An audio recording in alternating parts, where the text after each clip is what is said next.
listening to Radio Sputnik. Telling the untold. Welcome to the Open University of the Airwaves with George Galloway. Only on Sputnik Radio.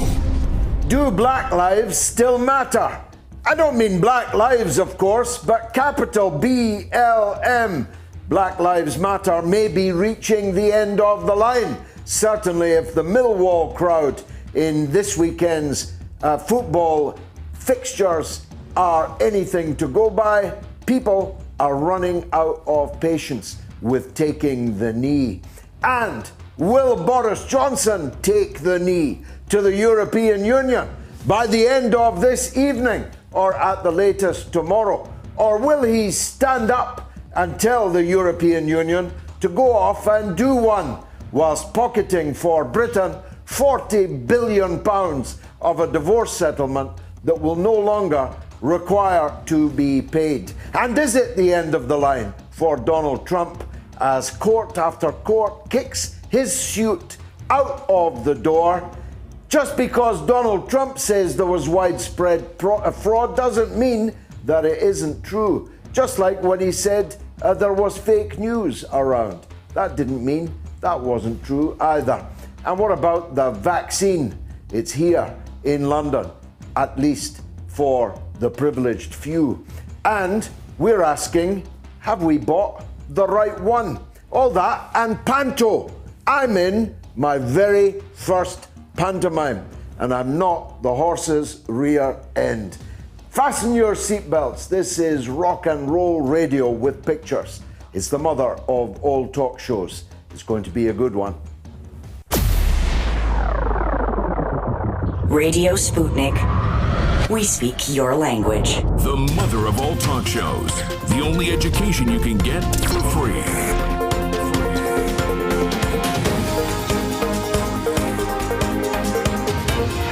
George Galloway. This is Radio Sputnik. And this is London, but coming to you, of course, all over the world, thanks to the wonders of the internet and SputnikNews.com. We are in crystal clarity on FM 105.5 in Washington, D.C. And Donald Trump is finishing his burger and Coke and settling down to watch us this very evening. But in the rest of the United States, you have to make do with AM. From Burning City to Burning City, right across the wonderful US of A. You can listen on AM. You can listen all over the world on the aforementioned SputnikNews.com. But if you are one of the 500,000 plus people who watch every week as well as listen, then listen up. If you are watching on Facebook, please share right now. Share with all of your friends, all of your contacts on Facebook. You can watch on my own Facebook page or on RT's multiple Facebook pages. Ditto on YouTube, on my own channel. Do subscribe if you visit it. I think it's over the 100,000 subscriber mark now, but why not push it on a little bit further? Or on RT's multiple YouTube channels. You can watch on Twitter, you can watch on Instagram, and as I already know now, many of my friends are watching on Twitch. But however you're watching, whether now or on catch-up or on the clips during the week, please spread the word about this extraordinary, global, open University of the Airwaves, where there are no tuition fees, there are not even any commercial breaks, and you are encouraged to speak back to the teacher. Do black lives still matter? Well, of course, black lives still matter, but does the capital BLM movement, now a party, or intended to be a party in Britain at least, does that still matter? Has taking the knee run its course? Personally, I've thought so for more than a few weeks. If something becomes something that you have to do, if it becomes merely ritual, then it loses its original meaning. And that's before you consider the separatist political agenda of the capital BLM, Black Lives Matter, with which few people agree. There's a poll in today's newspapers in Britain that 55% of the people polled consider that BLM has been racially divisive rather than bringing people together. There are other ways, better ways of acknowledging not only the role that colour plays in discrimination, bigotry, hatred, and death, but other forms of discrimination, bigotry, hate, and death too. The poor are not only black, although more black people are poor as a percentage than white people. White privilege is a real thing, but that doesn't mean that all white people are privileged. Tell that to the children that were scrambling around down coal mines just a little over 100 years ago. Tell that to the millions of white soldiers sent by their kings and queens into the charnel house of the First World War. And on that subject, the issue of whether or not 2020 is the worst year in history is laughably easy to deal with. My former colleague in local radio, Dan Wooten, associate editor of The Sun newspaper, tweeted earlier, but was gracious enough to acknowledge my point in contradiction.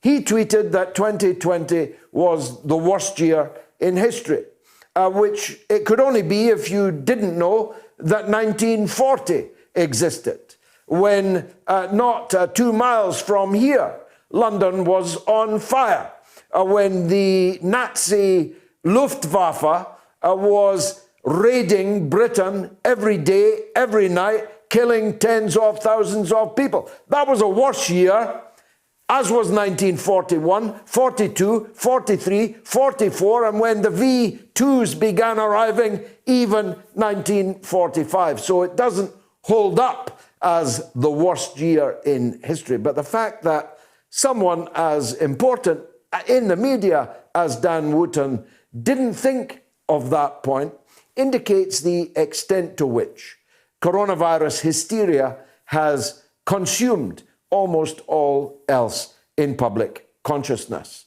Actually, if you want to go back to 1916, 60,000 British people were killed in a single day on the first day of the Battle of the Somme.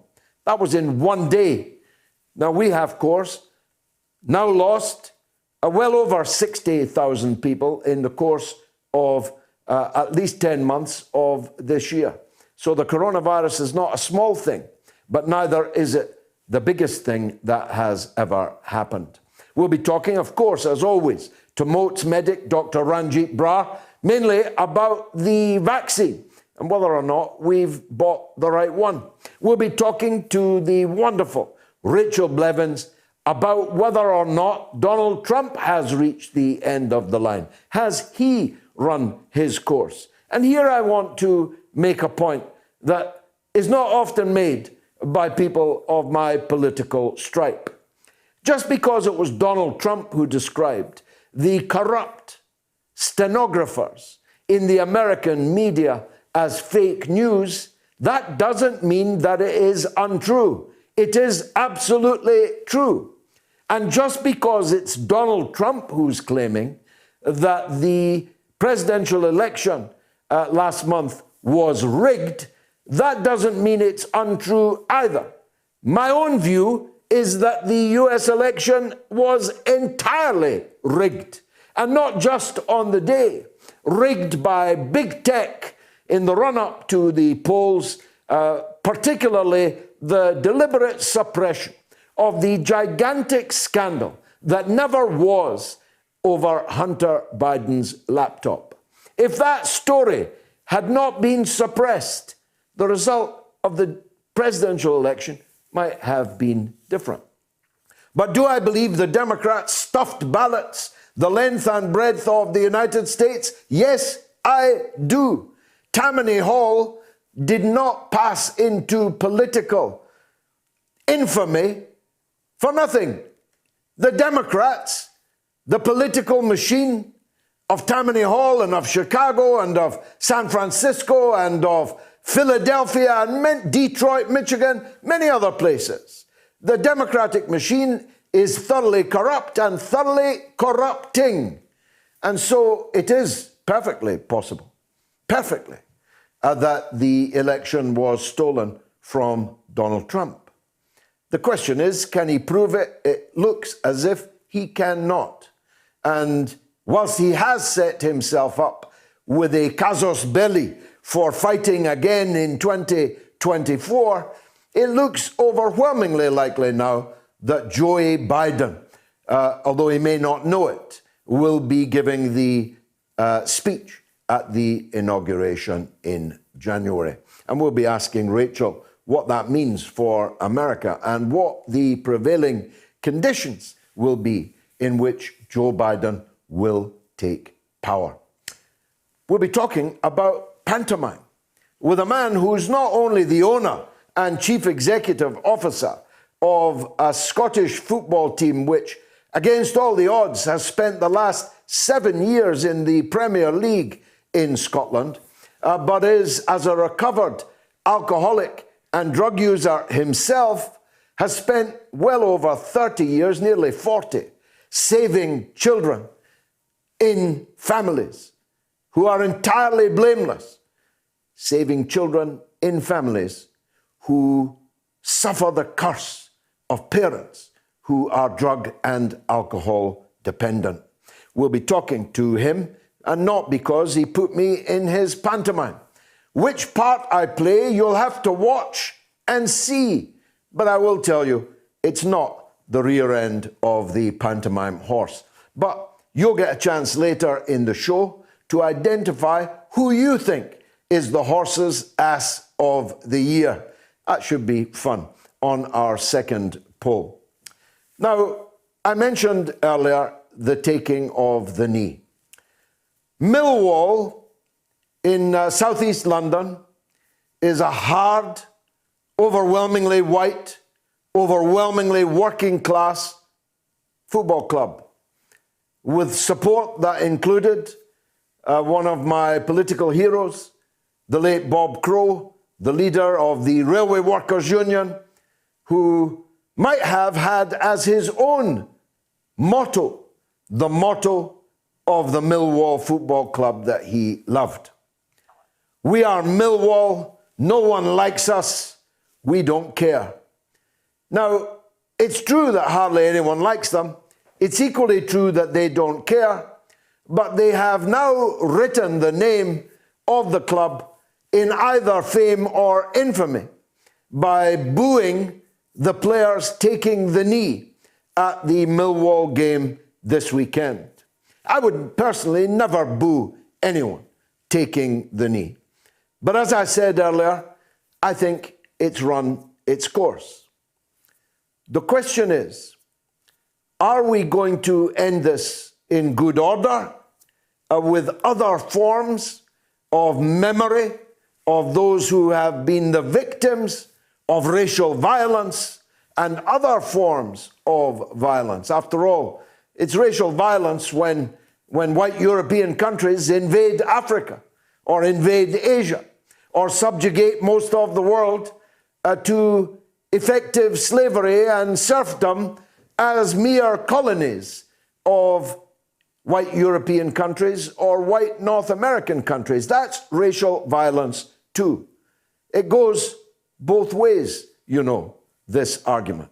I've got people telling me on my poll at the moment which political statement is acceptable at a football match. A, taking the knee, just 16%. B, wearing a poppy, 56%. C, none, 28%. You can vote now on my Twitter feed at George Galloway. But a lot of people are saying wearing a poppy isn't a political statement. But of course it is. Ask James McLean if wearing a poppy or not wearing a poppy is a political statement. It's a controversial statement. certainly for James McLean, certainly for many Irish people, it is a very controversial statement. Because, of course, in wearing a poppy, one is not merely remembering the fallen in World War II, which should never have been fought, the fallen of World War II, which, thank God it was fought, should have been fought earlier, and thank God it was won by a coalition central to which was us. It also means wearing a poppy for the fallen in the crater district in Aden, in Yemen, about which we'll be speaking later this evening. One of my earliest memories is the skirl of the pipes and the swirl of the kilts as the Argyll and Sutherland Highlanders mowed down Arabs in their own streets in the crater district in Aden, in the Yemen. It also, of course, for Irish people, means honouring the memory of the fallen in the long conflict between Britain and Ireland. You couldn't get much more political. Now, I wear a poppy, and I support the British Legion's funds, but don't tell me it's not a political statement.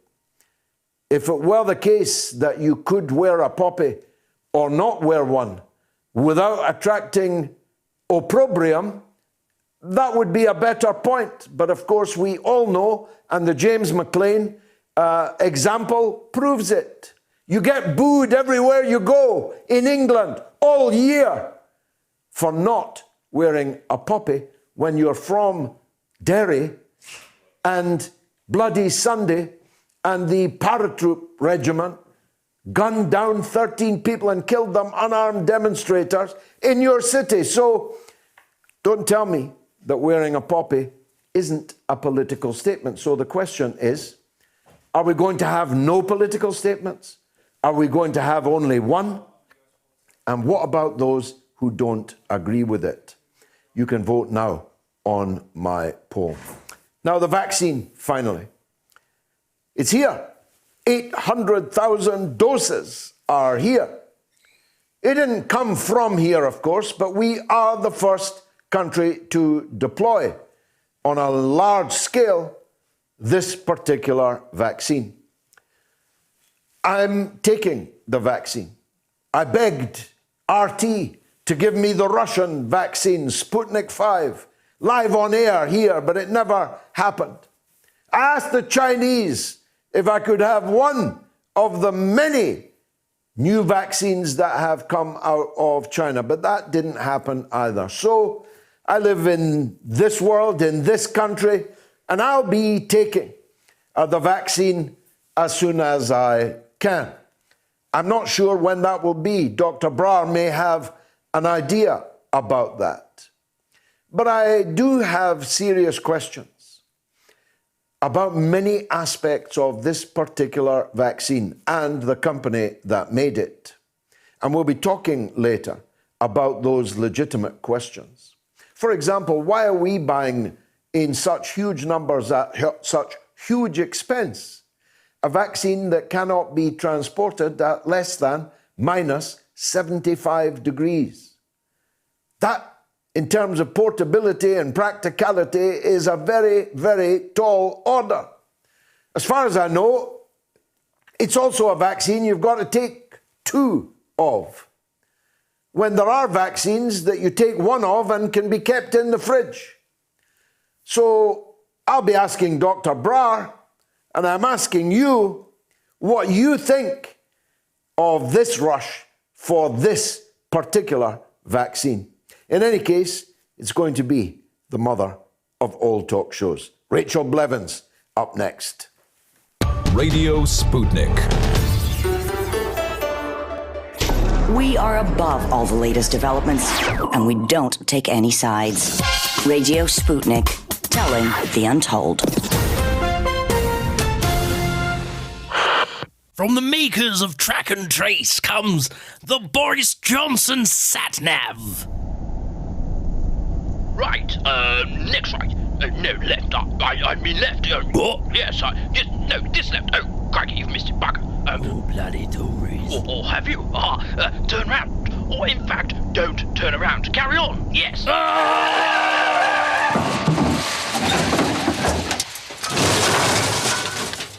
You have arrived at your destination.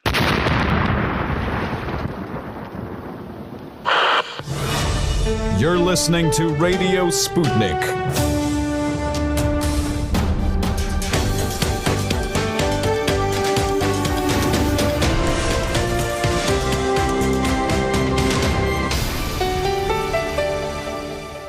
The mother of all talk shows.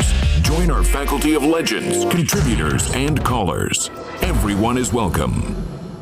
Now, Rachel Blevins is my whip-smart colleague on RT America. I spent all of last week, every night, being interviewed by her. Now I get to return the compliment. She was standing in for Manila Chan, presenting the In Question program on RT America that I do every night at 7 p.m. UK time.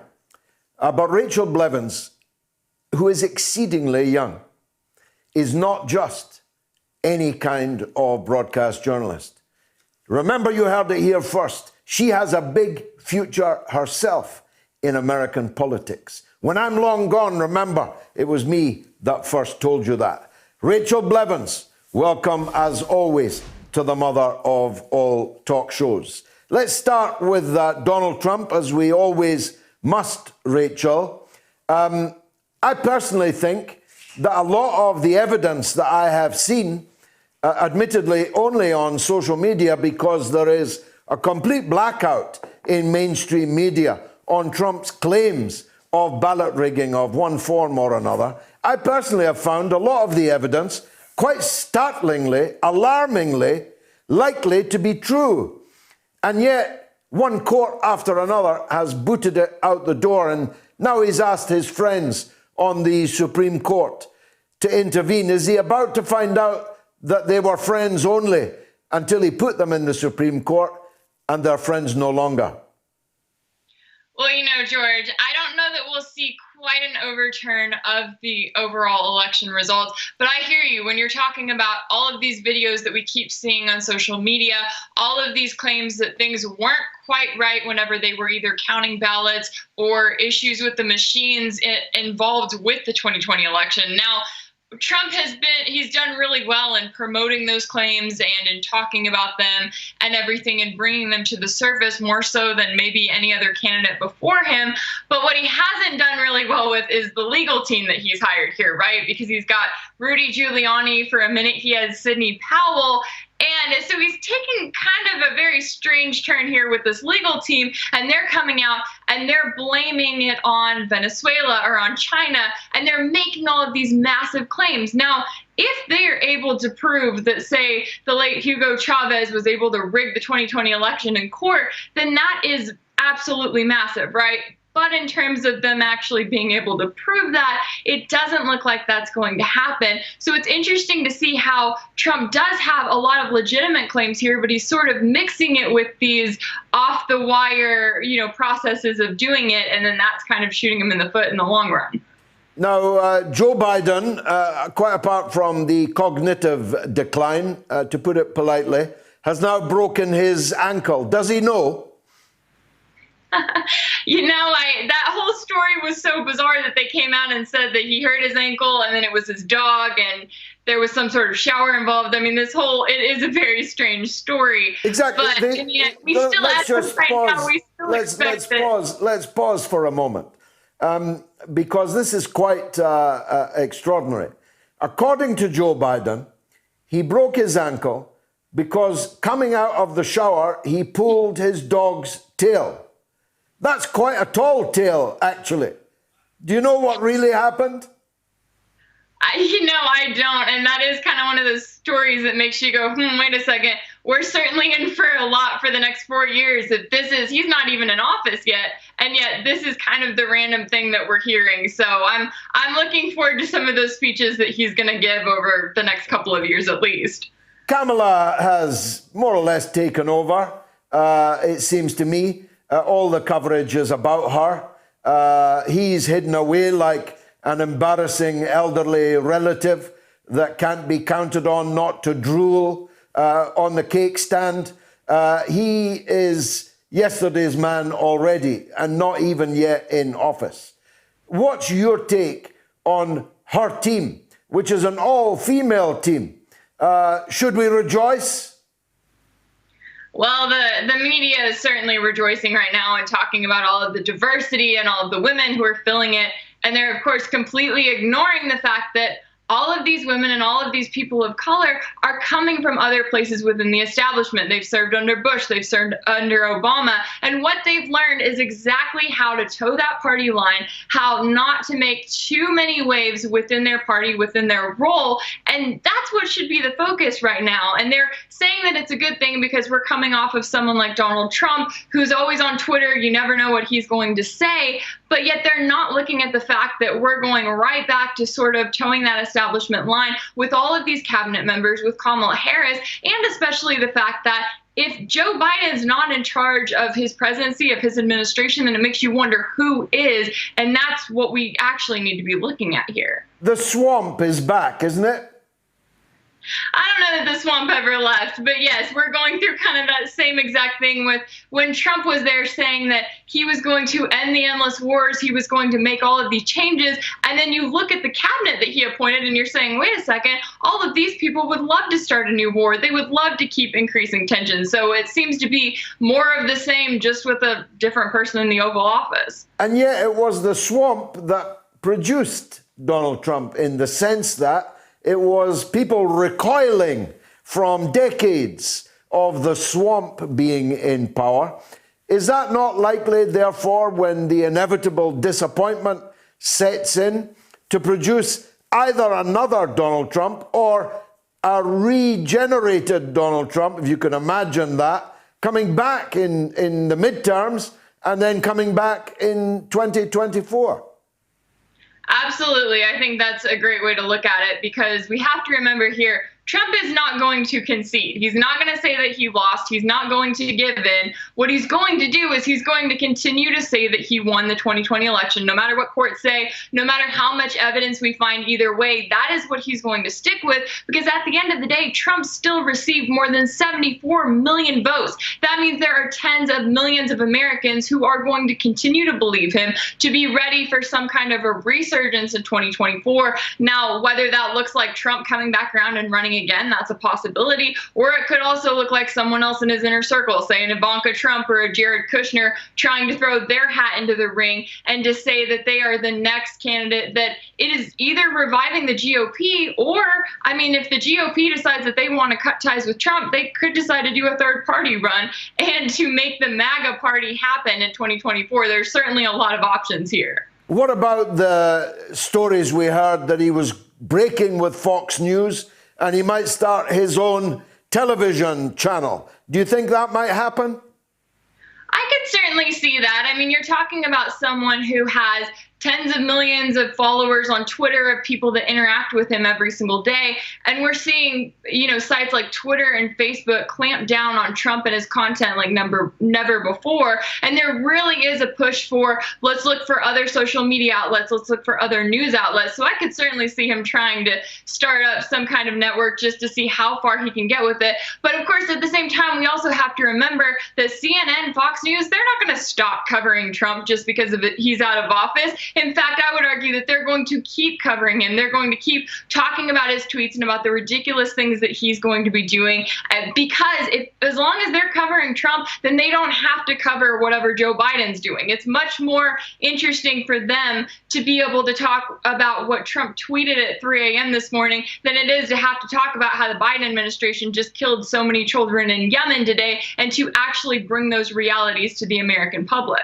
We'll come back to the wars, because we spoke about that, you and I, almost all of last week. But before we leave the domestic, thousands are now dying every day in the United States of the coronavirus. The worst case death toll looks likely to be achieved. There's now mass unemployment of 1930s levels. Mass evictions are looming. mass poverty across America. This is an extraordinary combustible mixture, isn't it? It truly is. And, you list all of those terrible things that have happened, and yet Congress is doing nothing. Nothing. They can't come together to decide on a stimulus check. They can't come together to decide on any kind of relief for the actual American people that they are supposed to be serving. Yet they're able to come together to talk about, the next National Defense Authorization Act that they want to pass to make sure that the military is funded, but they're not able to make sure that the American people are taken care of. And so as we see Biden coming in, there are some talks about, could we see more lockdowns? Could we see some sort of mask mandate? Could he change things up? But the problem that has really accumulated this year so far is that the American people don't trust their government. They don't trust that their government is going to take care of them anyway. So if there is some sort of lockdown mandate, if there are measures taken to try to stop the spread of the coronavirus, then that's when you're likely to see people really taking to the streets and trying to fight back, because they've lost their businesses, their jobs. They can even lose their homes at the end of the year. And there really is a lot of frustration that is now getting to that boiling point of people saying that not only do they not trust the government, but they don't know what the next year looks like for themselves. Quite so. I think we've reached the end of lockdowns. The patience of people has been stretched to breaking point. I would hate to think what would happen in this country, and we don't have guns or the tendency to take to violent action like we've seen in the United States this year. And making people wear a mask is not going to butter many parsnips when you've got nothing on your plate, on your table, or even maybe a roof over your head, or a job to go to, or any money in your pocket.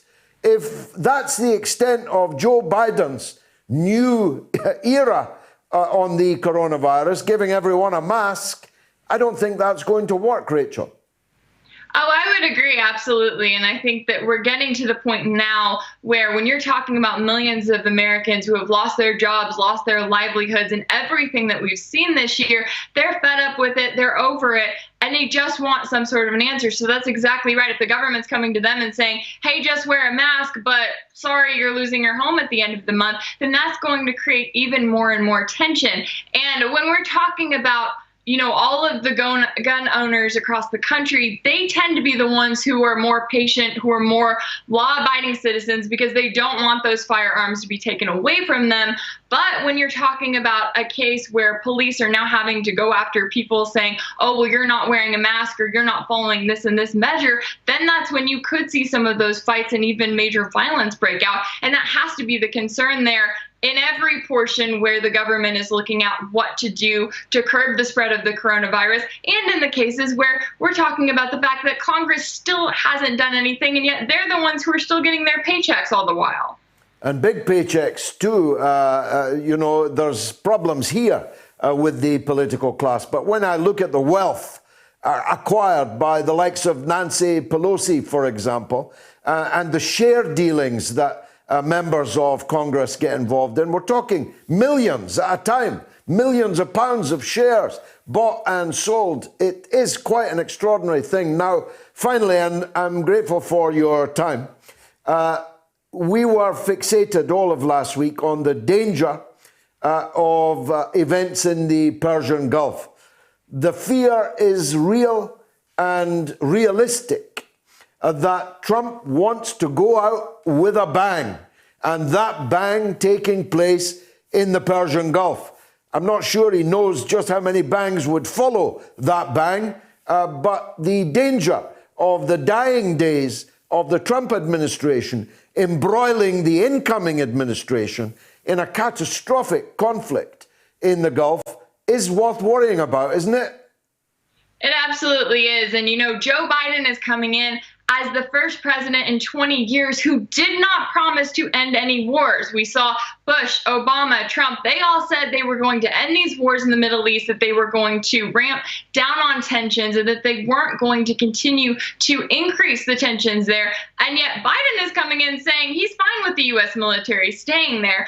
And, we've seen these reports saying that Trump is telling members of his cabinet, hey, you can do whatever you want with Iran. You can increase tensions there. Just basically don't start World War III. And that creates a problem when you have people in his cabinet like Mike Pompeo, who have been waiting for some sort of a war to break out for years now. They've been waiting to get to that boiling point where they have to say, oh, well, the U.S. has to get involved because there's nothing else that we can do. So we are certainly watching that area and that region over the coming weeks. And that absolutely is the concern, that the current administration, it's going into a new administration that isn't all that different when it comes to foreign policy. And I would argue there's a major reason why we didn't talk about foreign policy during the presidential debates, because people would see that there's not that much of a difference between the current administration and the one we're going into in terms of where their loyalties lie and how they plan to continue to increase these tensions and to possibly even start yet another war as they go along.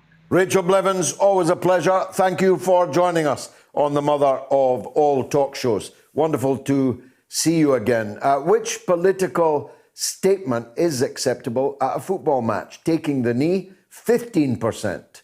Wearing a poppy, 56%. None, 29%. 1,000 people have voted already. You can get your vote in on my Twitter feed at George Galloway. Now, Debenhams, one of the, if not the, oldest household name on the British High Street, died last week.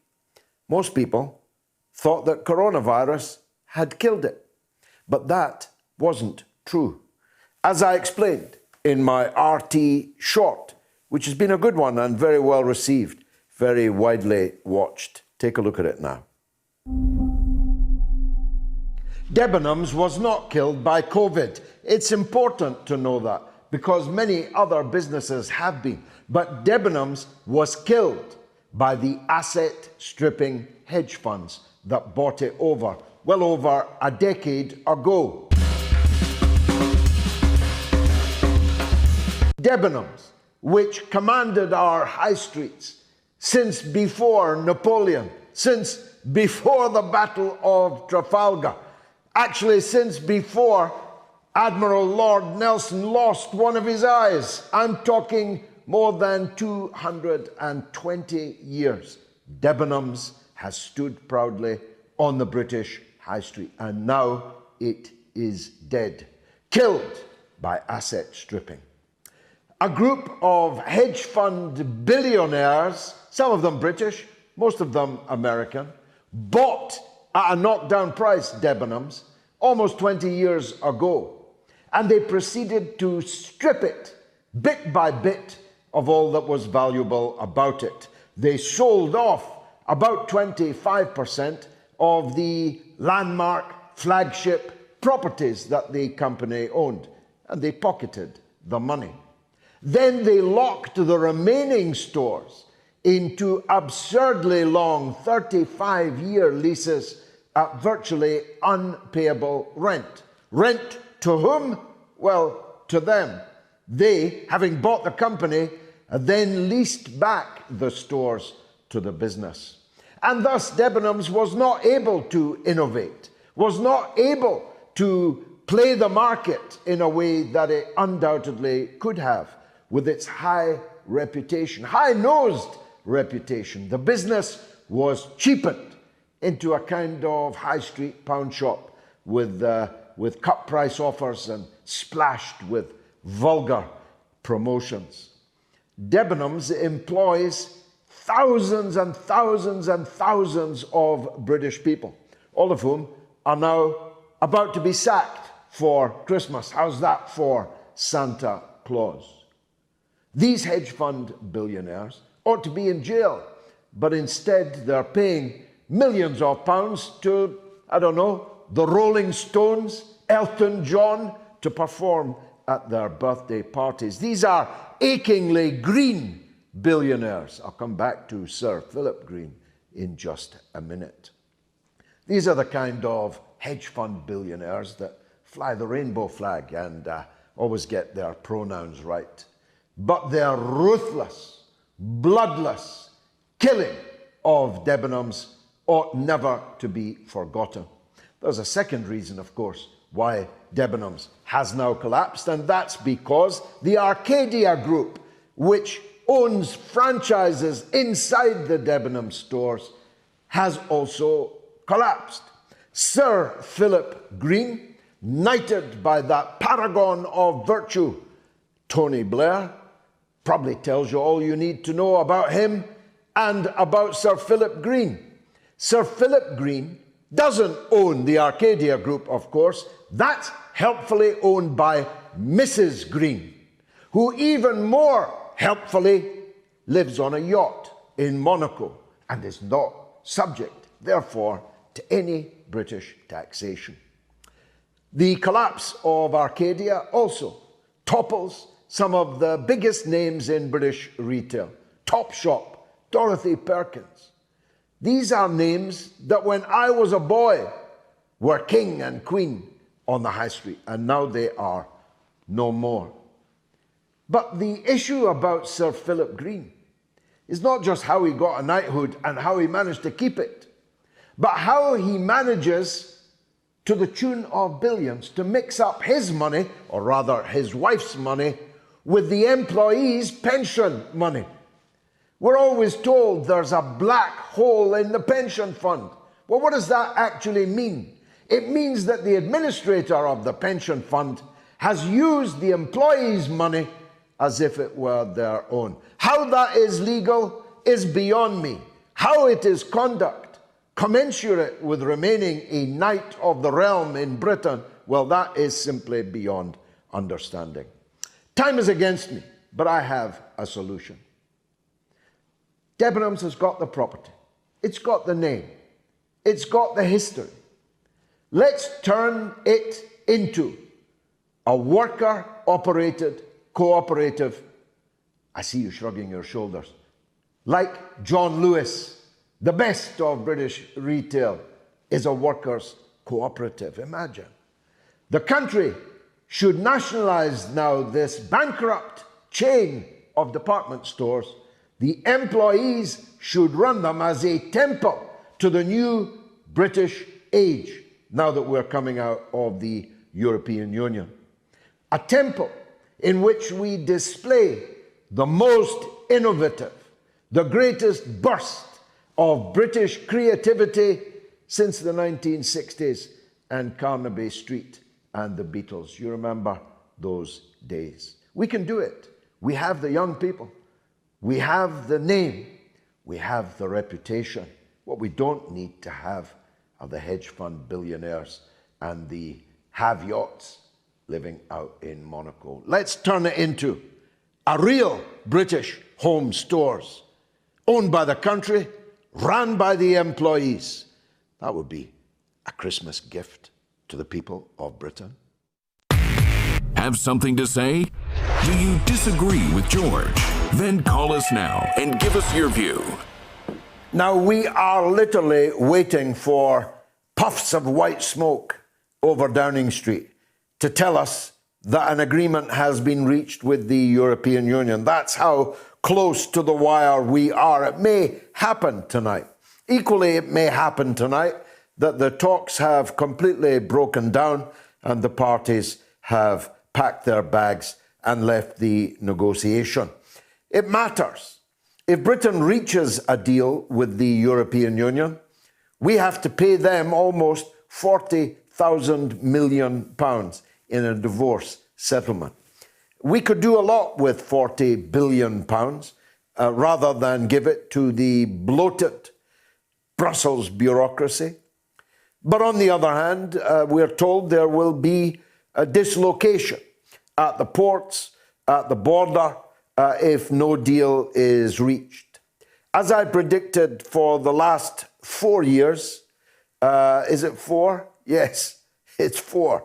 As I predicted for the last 4 years, European business interests are now in a state of panic at the games being played by the political and bureaucratic leaders in Brussels. Because, of course, whilst it would no doubt be a hardship for me not to be able to buy a Mercedes-Benz, it would be much more of a hardship for Mercedes-Benz if they couldn't continue to sell their product in a market of 65 million people in the sixth most prosperous economy on the earth. And ditto every other product in a huge trade imbalance coming from the European Union to us. And so it's still my bet that a deal will be reached, but it's definitely true that the clock is 1 minute from midnight. And so who better to talk to than the young fogey, Patrick Christys, who has been a powerful voice for Brexit for all the years that I have known him, even though he's only, 21. Patrick Christys, welcome back to the mother of all talk shows. Hi, George. What's the latest from Downing Street? You've got your sources.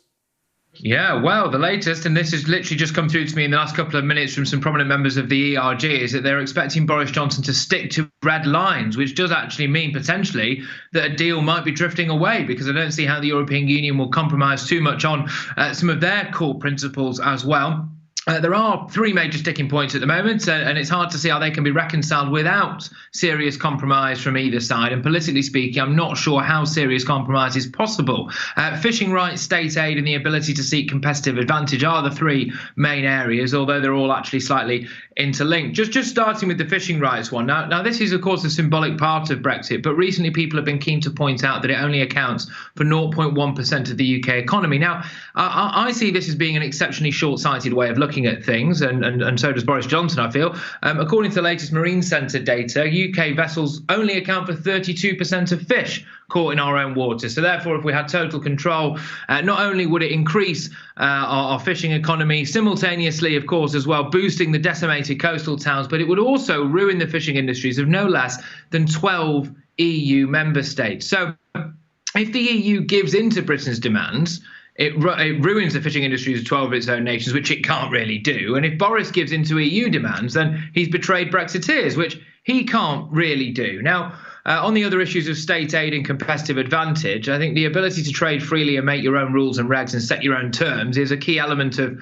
Boris Johnson's notion of sovereignty, and I suspect most people's notions of sovereignty as well. So he can't settle for too much of a compromise there. Well, will the EU compromise? Now, the EU wants to make leaving Brussels bloc as unpalatable as physically possible. Of course it does. Now, they could therefore not strike a deal that really allowed another nation to demonstrate how independence can lead to prosperity. And this is just something quickly, George, that is not spoken about enough for me in the British media, the mainstream media. Now, according to the most recent polling data on the EU's own website, you can go and look at this now, 50% of European citizens, quote, feel things aren't going in the right direction with the EU. In fact, only 5% of them could name when the next EU elections were scheduled to take place.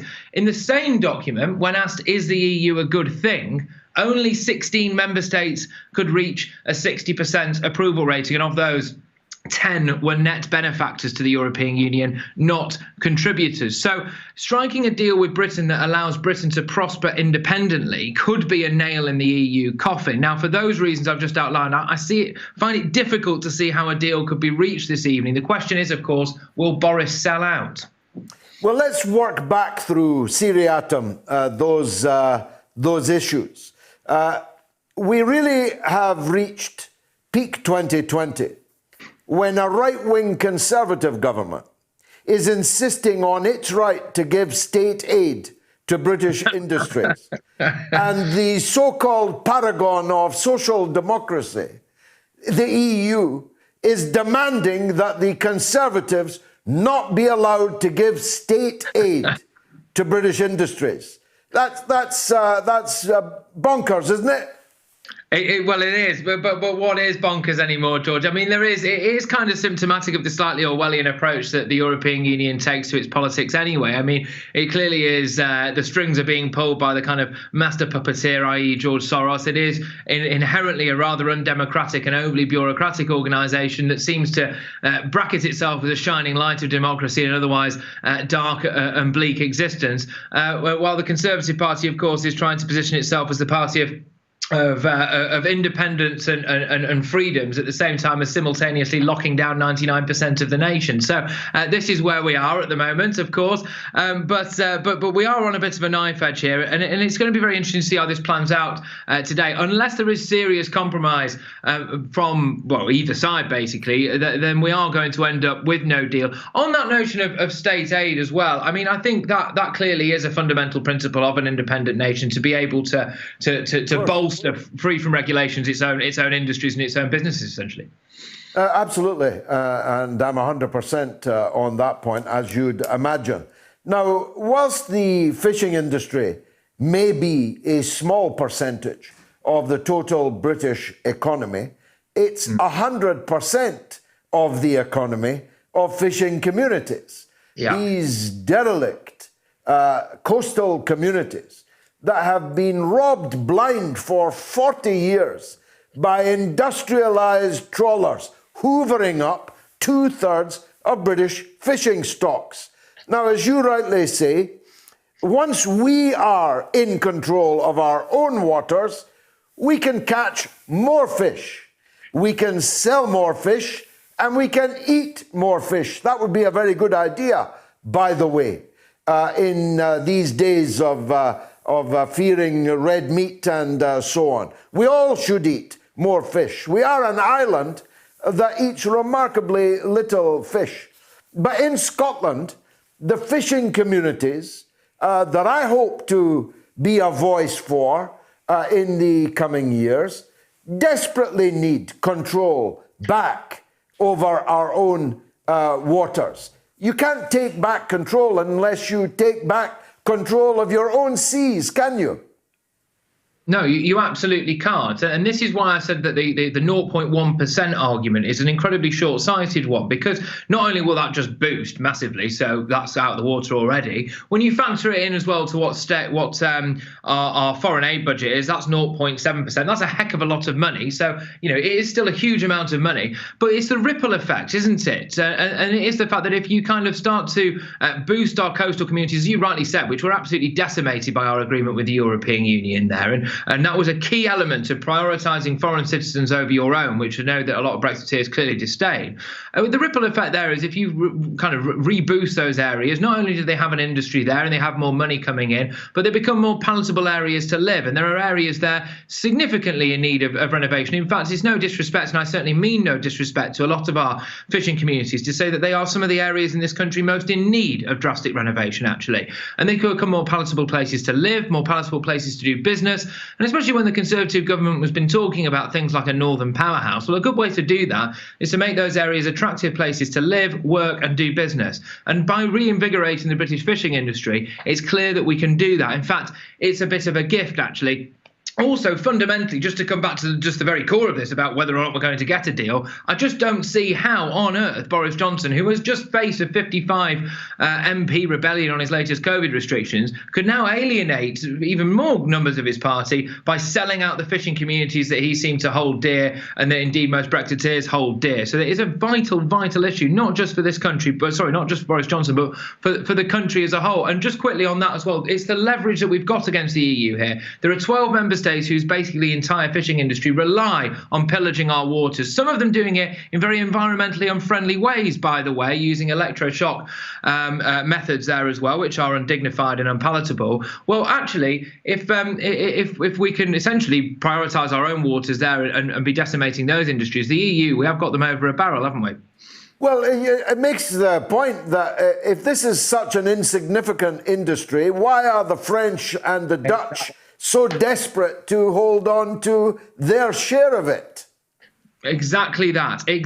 People are saying, well, it's only 0.1% of our economy. Fine. Well, surely the EU would just give us that then, wouldn't they? And we can move on, and maybe we would then compromise on things like seeking competitive advantage. The fact is they've been trying to underplay how vital that is for them. And as I mentioned earlier as well, the Brussels bloc is not actually deeply popular with its own citizens. And if you throw into the mix there in places that are already volatile, let's be honest with you, like Italy and places like that, and Portugal to an extent, if you ruin their fishing in parts of Spain, of course, if you ruined their fishing industries, then all of a sudden the Eurosceptic voices start to clamour even louder, and people will start to think, hang on a minute, what are we really in this for? It is a massive, massive area of compromise to the European Union, but whether or not the kind of EU negotiators, the likes of the Michel Barniers of this world, who certainly adopt a very centralised European outlook, whether they actually recognise that. And that would be an example, really, of, I think, a lot of the places where the European Union has maybe gone wrong in its optics and its messaging over the period of time,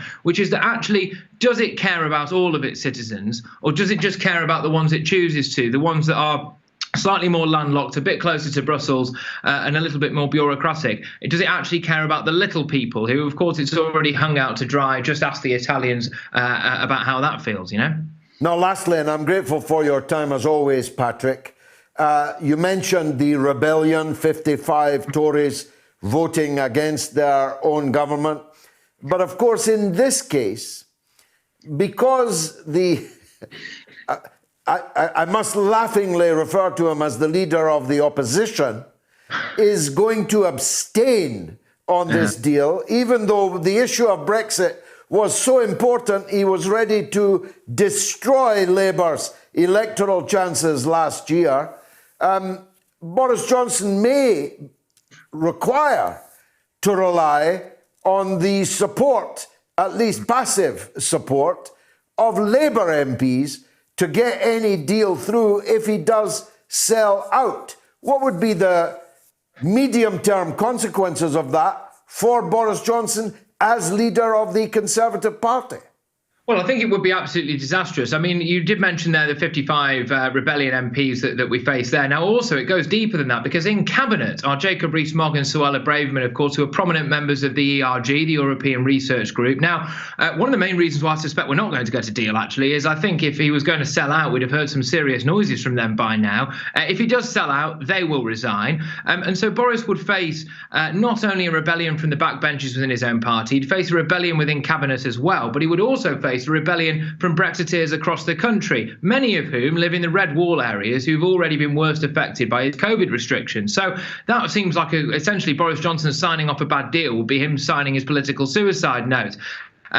It's no surprise to me that the Labour Party is planning an abstention on this. Keir Starmer seems to do nothing but sit on the fence at the moment. It is, as you rightly said, laughable that he calls himself an opposition. Still, no one has got any danger whatsoever of finding out what he thinks on any of the key issues. At least with Jeremy Corbyn, who a lot of people, clearly did find unpalatable at the last election just based on the result. At least you knew where he stood on stuff, right? For the most part, anyway. Now with Keir Starmer, you don't. I think Boris Johnson, it's not going to be enough for him, even if he could push this Brexit deal through. If there's a compromise there, even if he could push it through with the support of some Labour MPs, that simply would not be enough for him to survive as leader of the Conservative Party and therefore as Prime Minister. There's too much going on there for him. So it could provoke a leadership challenge? I firmly believe so. I firmly believe so, because as Theresa May found out to her peril, once the backbenchers get the taste of rebellion, it's very hard to get that out of their mouths. And actually, if you're looking at it now, you're thinking, what does Boris Johnson stand for? We thought he stood for freedom and liberty. Well, he's managed to remove that from essentially 99% of the nation, to the disdain of many of the backbenchers and to the absolute peril, frankly, of a lot of the MPs who are in those red wall seats that the Conservatives won at the last election. They may already be out in the views of the electorate there. And if Boris Johnson then sells out on Brexit as well, essentially the clamour would be, you've lied to us from start to finish about the man that you were and the politics that you were promising. And you become untenable when you do that.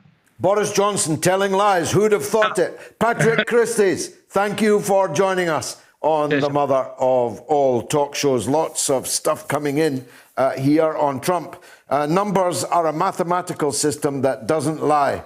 I don't believe that American citizens cannot count, George. Not sure what that means, Jeff. Why don't you call and explain? Phil says, USA, another empire on the failing. And Helen says, every election is rigged in the UK as well. And Greg says, all state election oversight boards, state and federal judges say no evidence of fraud. One big conspiracy, extraordinary claims require extraordinary evidence. And Ben says the US is no longer a democracy, totally in the hands of the deep state and corrupt elites. If the Dems can rig their own primaries As Elizabeth Warren believed in 2016, they are capable of rigging elections. And George says America is done. They steal an election, tell the people that they didn't, and the half-wits believe them, even though it is right in their face. And Ali says Trump has raised $170 million and counting for a legal fund. Trump is putting that money in his pocket. Trump is a thief. Don't donate to him. Well, as Twitter might say, that claim is disputed.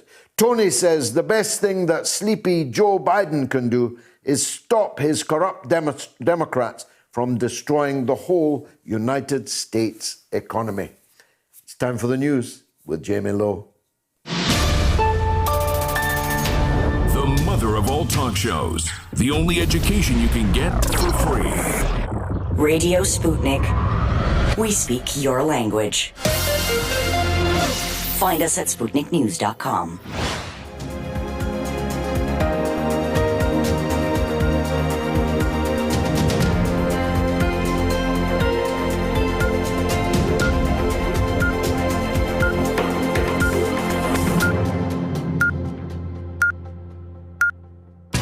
Radio Sputnik News.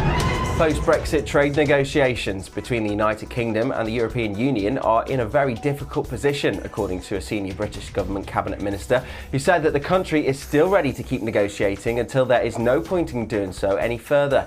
Environment Secretary George Eustice said progress was being made, but the EU had added a whole load of additional demands, which created problems. Negotiators are returning to the table in what has been called a final throw of the dice to strike a deal, as former Prime Minister Gordon Brown warned of an economic war with Europe and the US if one cannot be reached. Eustice said that the UK is prepared to make some agreements on the so-called level playing field, but argued that the EU must treat the UK as a sovereign power. However, there were still sticking points on fishing and business rules remaining. One of the disagreements is over access to UK waters by the EU's fishing fleets, an issue which erupted last week, with the UK accusing the EU of making extra last-minute demands. Another is what measures there should be to enable a level playing field for businesses on both sides. If a deal is not reached, border checks and taxes will be introduced for goods travelling between the UK and the EU at the end of the year. The National Health Service will begin what it has deemed the largest rollout ever of a vaccine in UK history on Tuesday, according to the Department of Health. Frontline health staff, people over the age of 80 and care home workers will be the first to get the COVID-19 vaccine. In England, 50 hospitals have been initially chosen to serve as hubs for administering the vaccine. Refrigerated containers holding the vaccine doses have been arriving in the UK from Belgium and are being prepared to be moved from secure locations to hospitals. Scotland, Wales and Northern Ireland will also begin their vaccination programmes from hospitals on Tuesday. The streaming service Netflix says it will not warn viewers of The Crown that some of the scenes are fiction. Responding to calls for a warning from Britain's Culture Secretary Oliver Dowden, the company has said the series has always been billed as a drama, and as a result they have no plans and see no need to add a disclaimer. Dowden had said earlier that younger viewers may mistake fiction for fact when watching the fourth series, which shows the breakdown of the marriage between the Prince and Princess of Wales. The Crown's creator Peter Morgan has called the show an act of creative imagination. Roald Dahl's family has apologised for anti-Semitic comments made by the best-selling author who died in 1990. A statement condemning Dahl's controversial comments made in two interviews in 1983 and 1990 were published on his official website. In a discreet part of the site, his family and the Roald Dahl Story Company deeply apologised for the lasting and understandable hurt caused. The statement reads, "It said his prejudiced remarks stand in marked contrast to the man that they knew."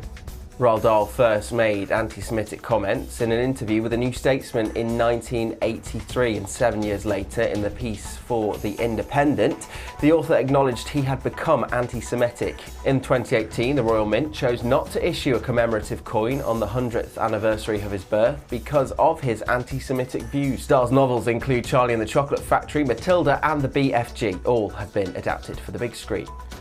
US President Donald Trump has held his first rally after losing the US presidential election. The event in Georgia comes before key Senate runoff elections there in January, which will decide the control of the upper house.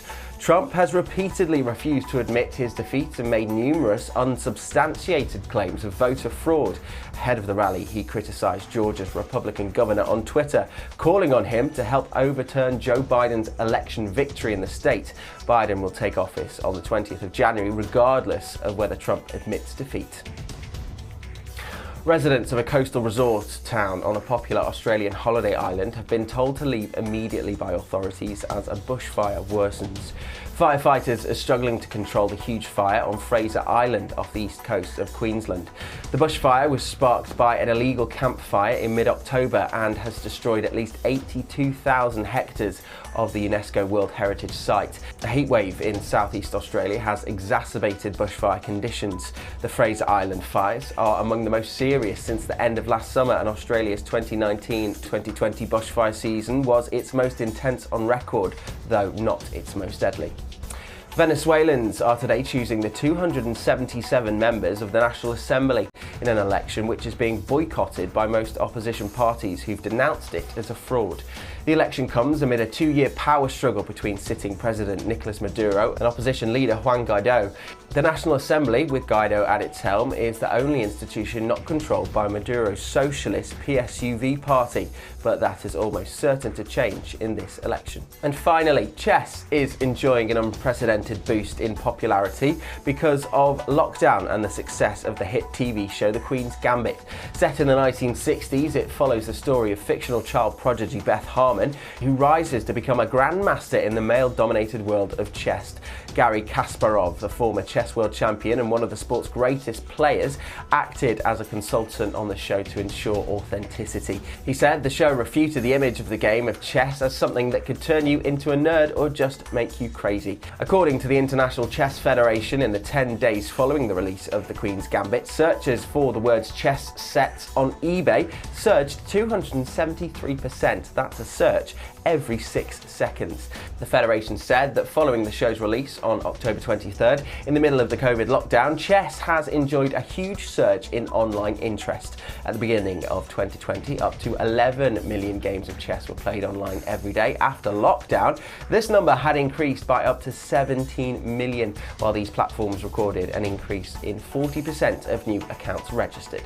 And that's the latest here on Sputnik News. I'm Jamie Lowe.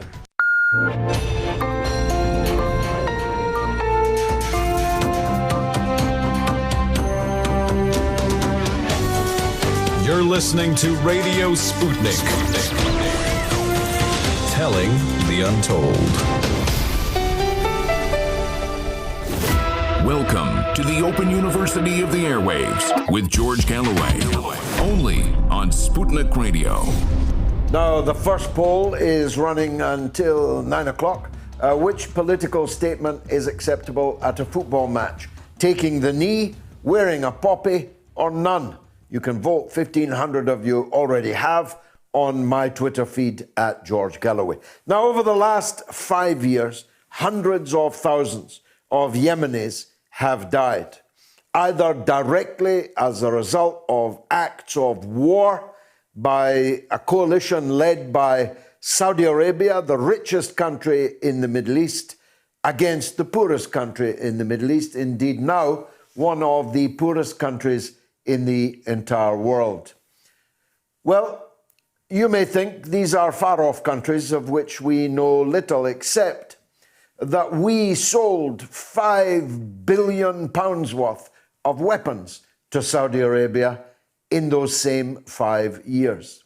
Dominic Raab this week increased UK aid to Yemen, bringing the sum total up over that 5 years to 1 billion. So British companies are earning 5 billion, selling the means of destroying Yemen, while the British taxpayer is giving 1 billion in Band-Aid and coffins for those that didn't make it through. You really couldn't make it up. It's like something out of Catch 22, as I wrote on RT.com this very week on this very subject. The people, of course, are not just dying from the bombs and the rockets and the bullets. They're dying of famine, literal famine. of malnutrition. They're dying of cholera. They're dying of the coronavirus. They are being swept by wave after wave of illness and sickness and disease, which, of course, accompanies wholesale slaughter on this scale. And we are not just selling the weapons. British and American officers are in the command and control centers in Saudi Arabia, helping Saudi Arabia's Air Force to direct its fire on the people of Yemen. In fact, although Parliament was never informed, no statement from the government was ever made, it was revealed last week that we have British troops standing on the border between Saudi Arabia and Yemen. We are guarding the unfreest dictatorship on the earth in the so-called Kingdom of Saudi Arabia. And the people who are paying the most immediate and most bloody cost are the poor people of Yemen. Formerly, of course, where wasn't formerly, of course, a British colony. Now, Naseh Shaker is a journalist, a brave one, working on the front line in Yemen. He started his journalistic career right at the beginning of this war. Talk about baptism by fire. Naseh Shaker joins me now, I hope, on the line from Sana'a in Yemen. Mr. Shaker, thank you for joining us. Have I described the situation in your country accurately?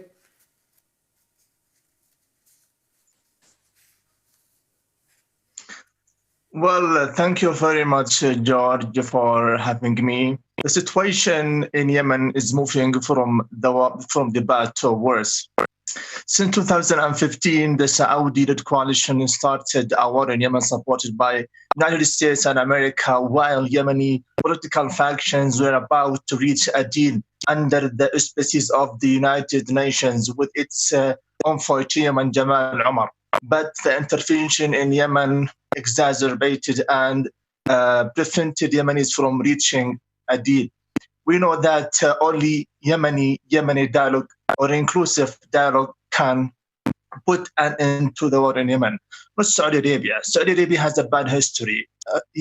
Saudi Arabia is looking at Yemen and the Yemenis as arch enemies.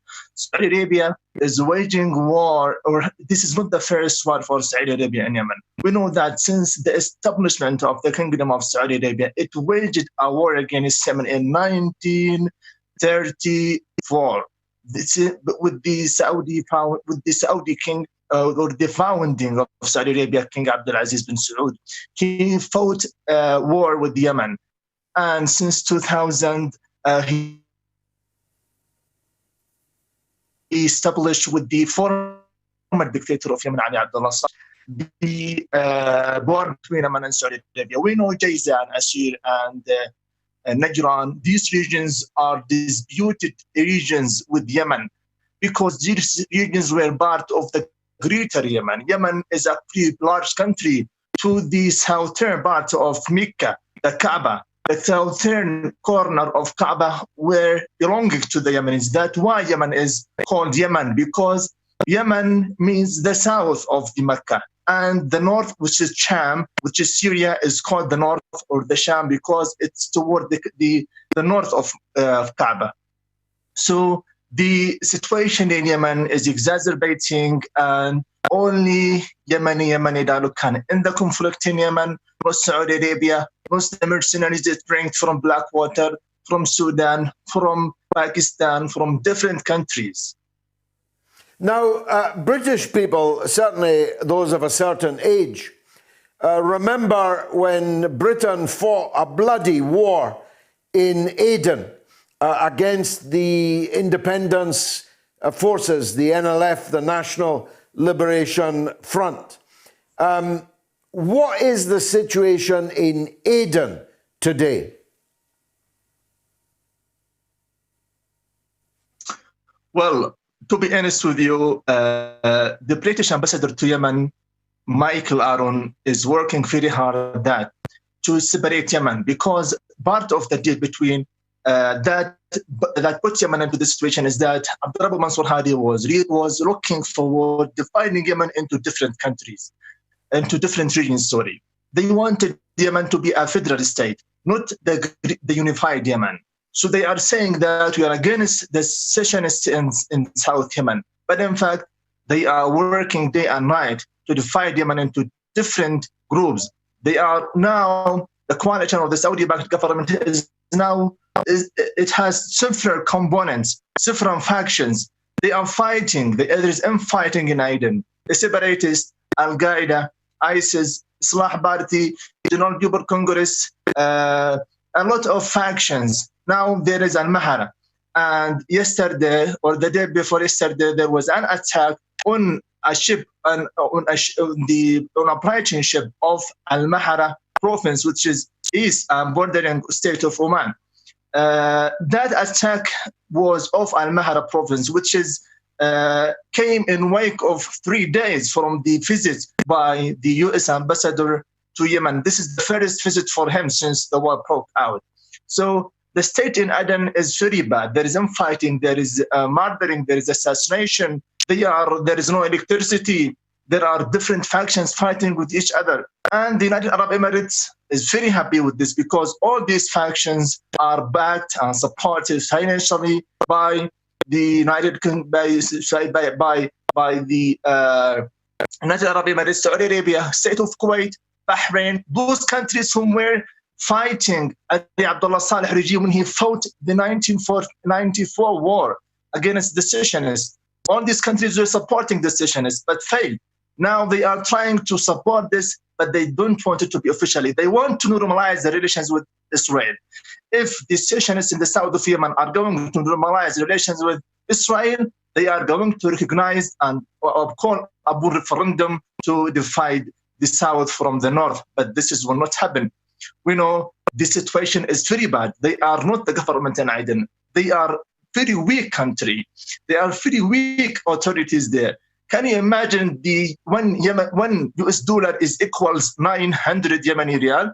But in Sana'a, where they are calling the National Salvation Government as a rebel state, the $1 is equals 600 Yemeni riyal, even under that. So you cannot believe that where Sana'a is under blockade, under siege, there is no incomes, there is no salaries, but they are very powerful and very strong economically on every side. There is no assassinations, there is a stable state. We are just receiving bombs from the air.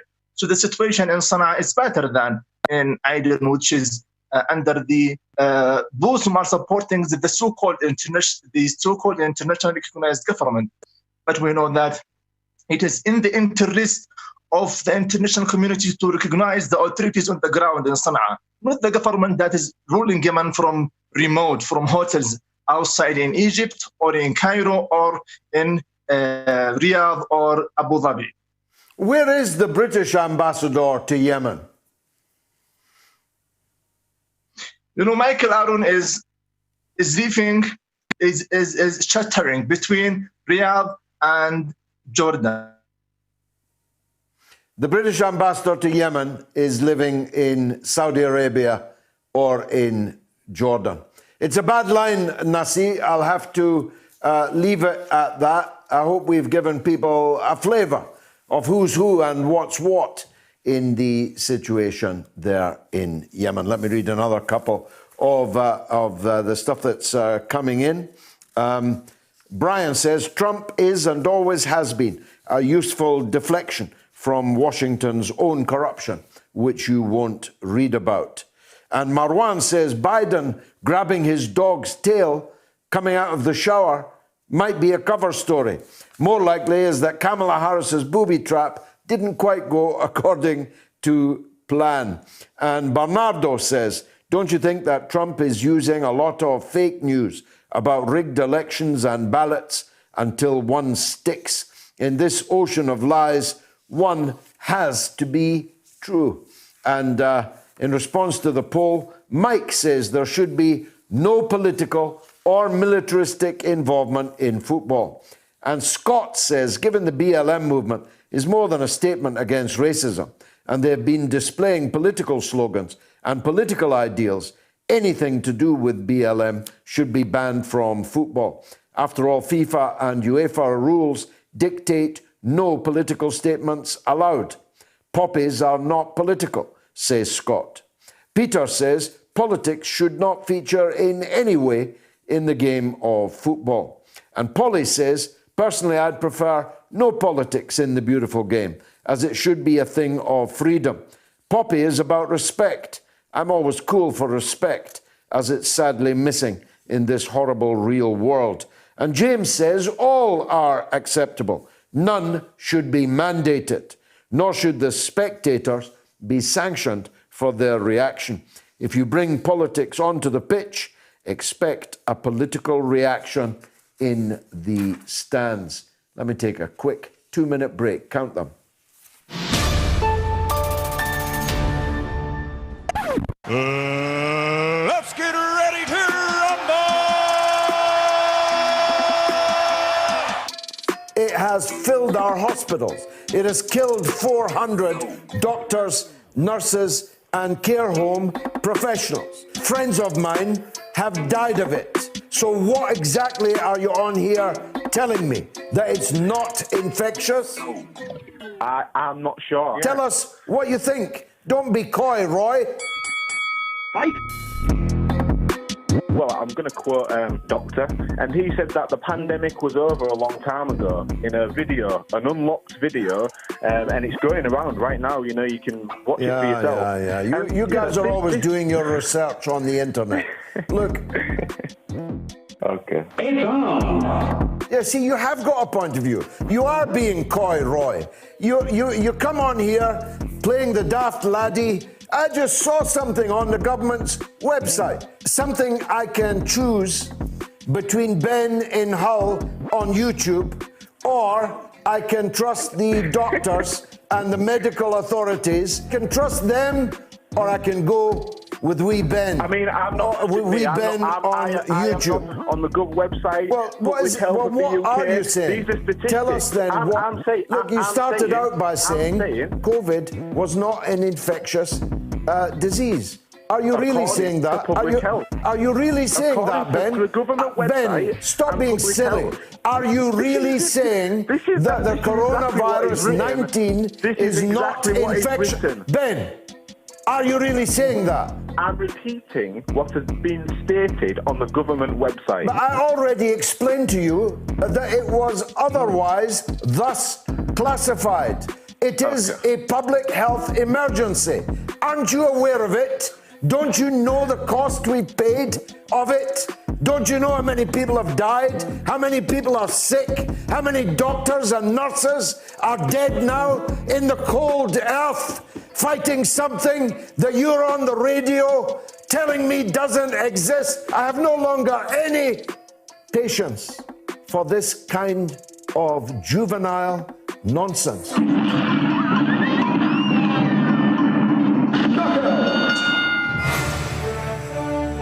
Radio Sputnik. The mother of all talk shows. With George Galloway. The world is our classroom, and you're welcome to sit in and join the seminar. Okay, we're taking your calls in just a few minutes' time. Here's the number. If you're in the UK, 02077 982 255. If you're in the US, 001 757 744 4480. Or you can tweet us at George Galloway, at RTUK News, preferably both. Now, here's the spot where I look back at our history in the 7 days which shaped the future for good and bad in this, the week. The last few days here have been chilly, but nothing like in this week in 1952, when parts of Britain were covered in smog, freezing fog mixed with fog. They used to call these pea soupers. A thick layer which covered London for 3 days began spreading all over the country. Leeds recorded its highest ever level of sulfur dioxide in the air, and pneumonia cases in Glasgow trebled. In response to the smog, The Clean Air Act was introduced in 1956, when the EU was still the European Coal and Steel Community. We introduced Europe's first Clean Air Act. In 1969, 300,000 people attended the Altamont free concert in California featuring the Rolling Stones, which was policed by Hell's Angels and ended in violence and 4 deaths. In this week in 1998, Hugo Chavez was elected president of Venezuela. And such is his power that long after his death, Donald Trump is accusing him of rigging the American election in 2020. And on this very day, in 2005, David Cameron became the new Conservative leader by a margin of more than 2-1 over David Davis. Whatever became of him? Does anybody actually care? A day later, in 1941, and in perhaps the most ill-advised military move of the 20th century, Japan launched a surprise attack on American bases in the Pacific, including Pearl Harbor, and declaring it was at war with Britain and the United States. And we know the ending to that one. And it was in this week, in December 1955, that Clement Attlee stepped down as leader of the opposition Labour Party, following months of speculation. He had, of course, been Prime Minister and had, among other achievements, presided over the creation of the National Health Service, one of the greatest things to have happened to us here in Britain. He also became the first Labour leader to accept an hereditary peerage, so he wasn't perfect. If I'm not wrong, his progeny, maybe grandchildren now, went over to the Conservative Party at some point in the quite recent past.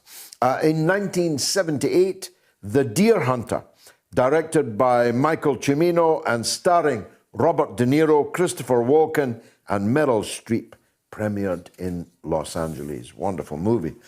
This is the week in 1980, and I remember it so well that the former Beatle John Lennon was shot dead by Mark Chapman, who opened fire outside the musician's New York apartment. John Lennon was shot 4 times in the back by the man who only hours earlier had asked for his autograph. On December 9th in 1973, tripartite talks on Northern Ireland ended in an historic agreement to set up a Council of Ireland in what became known as the Sunningdale Agreement. The British Prime Minister, Edward Heath, Irish Premier Liam Cosgrave, and representatives of the Ulster Unionist Party, the Social Democratic and Labour Party, and the Alliance Party of Northern Ireland signed the agreement at Sunningdale, Berkshire. The executive took over the government of Northern Ireland on the 1st of January 1974. Hardliners such as the Democratic Unionists, Reverend Ian Paisley, saw the deal as a sellout. The majority of Ulster Unionists agreed, and an Ulster Workers' Council strike crippled power supplies and the delivery of goods. Loyalist paramilitaries became involved in enforcing blockades, the institutions collapsed, and London imposed direct rule. And in this week, in 1960, Coronation Street was broadcast for the first time on TV, and it's still going. I don't know how many nights a week. I've never actually seen it, believe it or not, in the intervening 60 years. But I did see a reference to one of its stars saying this week that actually Coronation Street could run forever. It's a sobering thought. In 1992, US troops arrived in Somalia in a bid to aid thousands of starving people, they said. The American Marines landed just before dawn, but their peace mission came to symbolize failure after a heavy firefight in October 1993 left 18 US troops dead and around 90 injured. They made a film around it called Watership Down, although I may not have got that quite right. A mysterious epidemic among homosexual men was discovered in this week in 1981 in the United States. The then unknown condition, which consisted of two separate diseases, a form of pneumonia and skin cancer, had been found in 180 patients in 15 states since the previous July. It was, of course, eventually named as AIDS, Acquired Immune Deficiency Syndrome virus. It spread quickly, and not just through gay people, but throughout the planet. More than 30 million people have died and continue to die from it. Just ponder that. In 2016, Bob Dylan was awarded the Nobel Prize for Literature at a ceremony he did not attend in Stockholm. No surprise there. The only one was that it had taken them so long to do it. Bob Dylan, of course, being the greatest writer in the English language since William Shakespeare.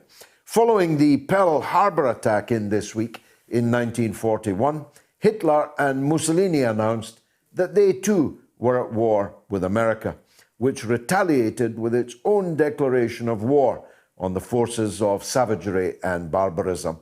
This was the turning point in World War II, although no one knew that then. Also in this week, in 1979, the 14 years of the Unilateral Declaration of Independence, UDI, in Rhodesia came to an end. The Zimbabwe Rhodesian Parliament voted itself out of office and handed power back to the British until democratic elections could take place. And finally, in 1967, Rolling Stones guitarist Brian Jones, the man who founded the band and was its leader until Mick Jagger took over, had a 9-month jail sentence for drugs overturned at the Court of Appeal in London. 2 years later, he split with the Stones, quoting musical differences. What else? The blonde, blue-eyed Brit wanted to pursue his love for rhythm and blues. It was at this time that he also bought a 15th century Sussex farmhouse where A.A. Milne is said to have written Winnie the Pooh. In July that year, in 1969, Brian Jones was found dead in the swimming pool. What a 7 days that was. That was indeed the week that was. The poll is running. What political statement is acceptable at a football match? A, taking the knee, 14%. B, wearing a poppy, 58%. None, 28%. 1,620 people have voted. Get your vote in now before that poll comes to an end. Breaking news, we're just hearing that Donald Trump's lawyer, Rudy Giuliani, has tested positive for coronavirus. Tweet has just trumped this news to his online audience and sent his best wishes to Giuliani on Twitter. This comes just 2 weeks after Giuliani's son tested positive for the virus. Let's go to the United States now, to Clarksville. Last train to Clarksville, it's Richard. Go ahead, Richard. Hello, George. Nice to hear from you. Go ahead.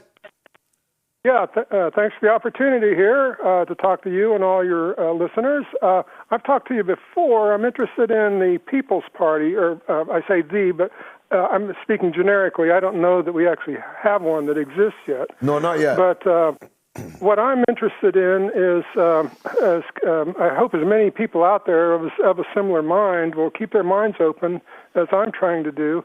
This party does not need to be just a break-off of the left side of the Democratic Party, because that will not work. I see that we should have, in my mind, we should have common ground with a lot of those people who voted for Trump. The blue-collar people who are left out, their manufacturing jobs went away. And a People's Party, if we stress the right issues, should be a broad spectrum, bringing in people from both sides of the political spectrum. And we have to get past Trump. He's going to be gone. And I think we have to show respect to Trump supporters. There are 70-some million of them.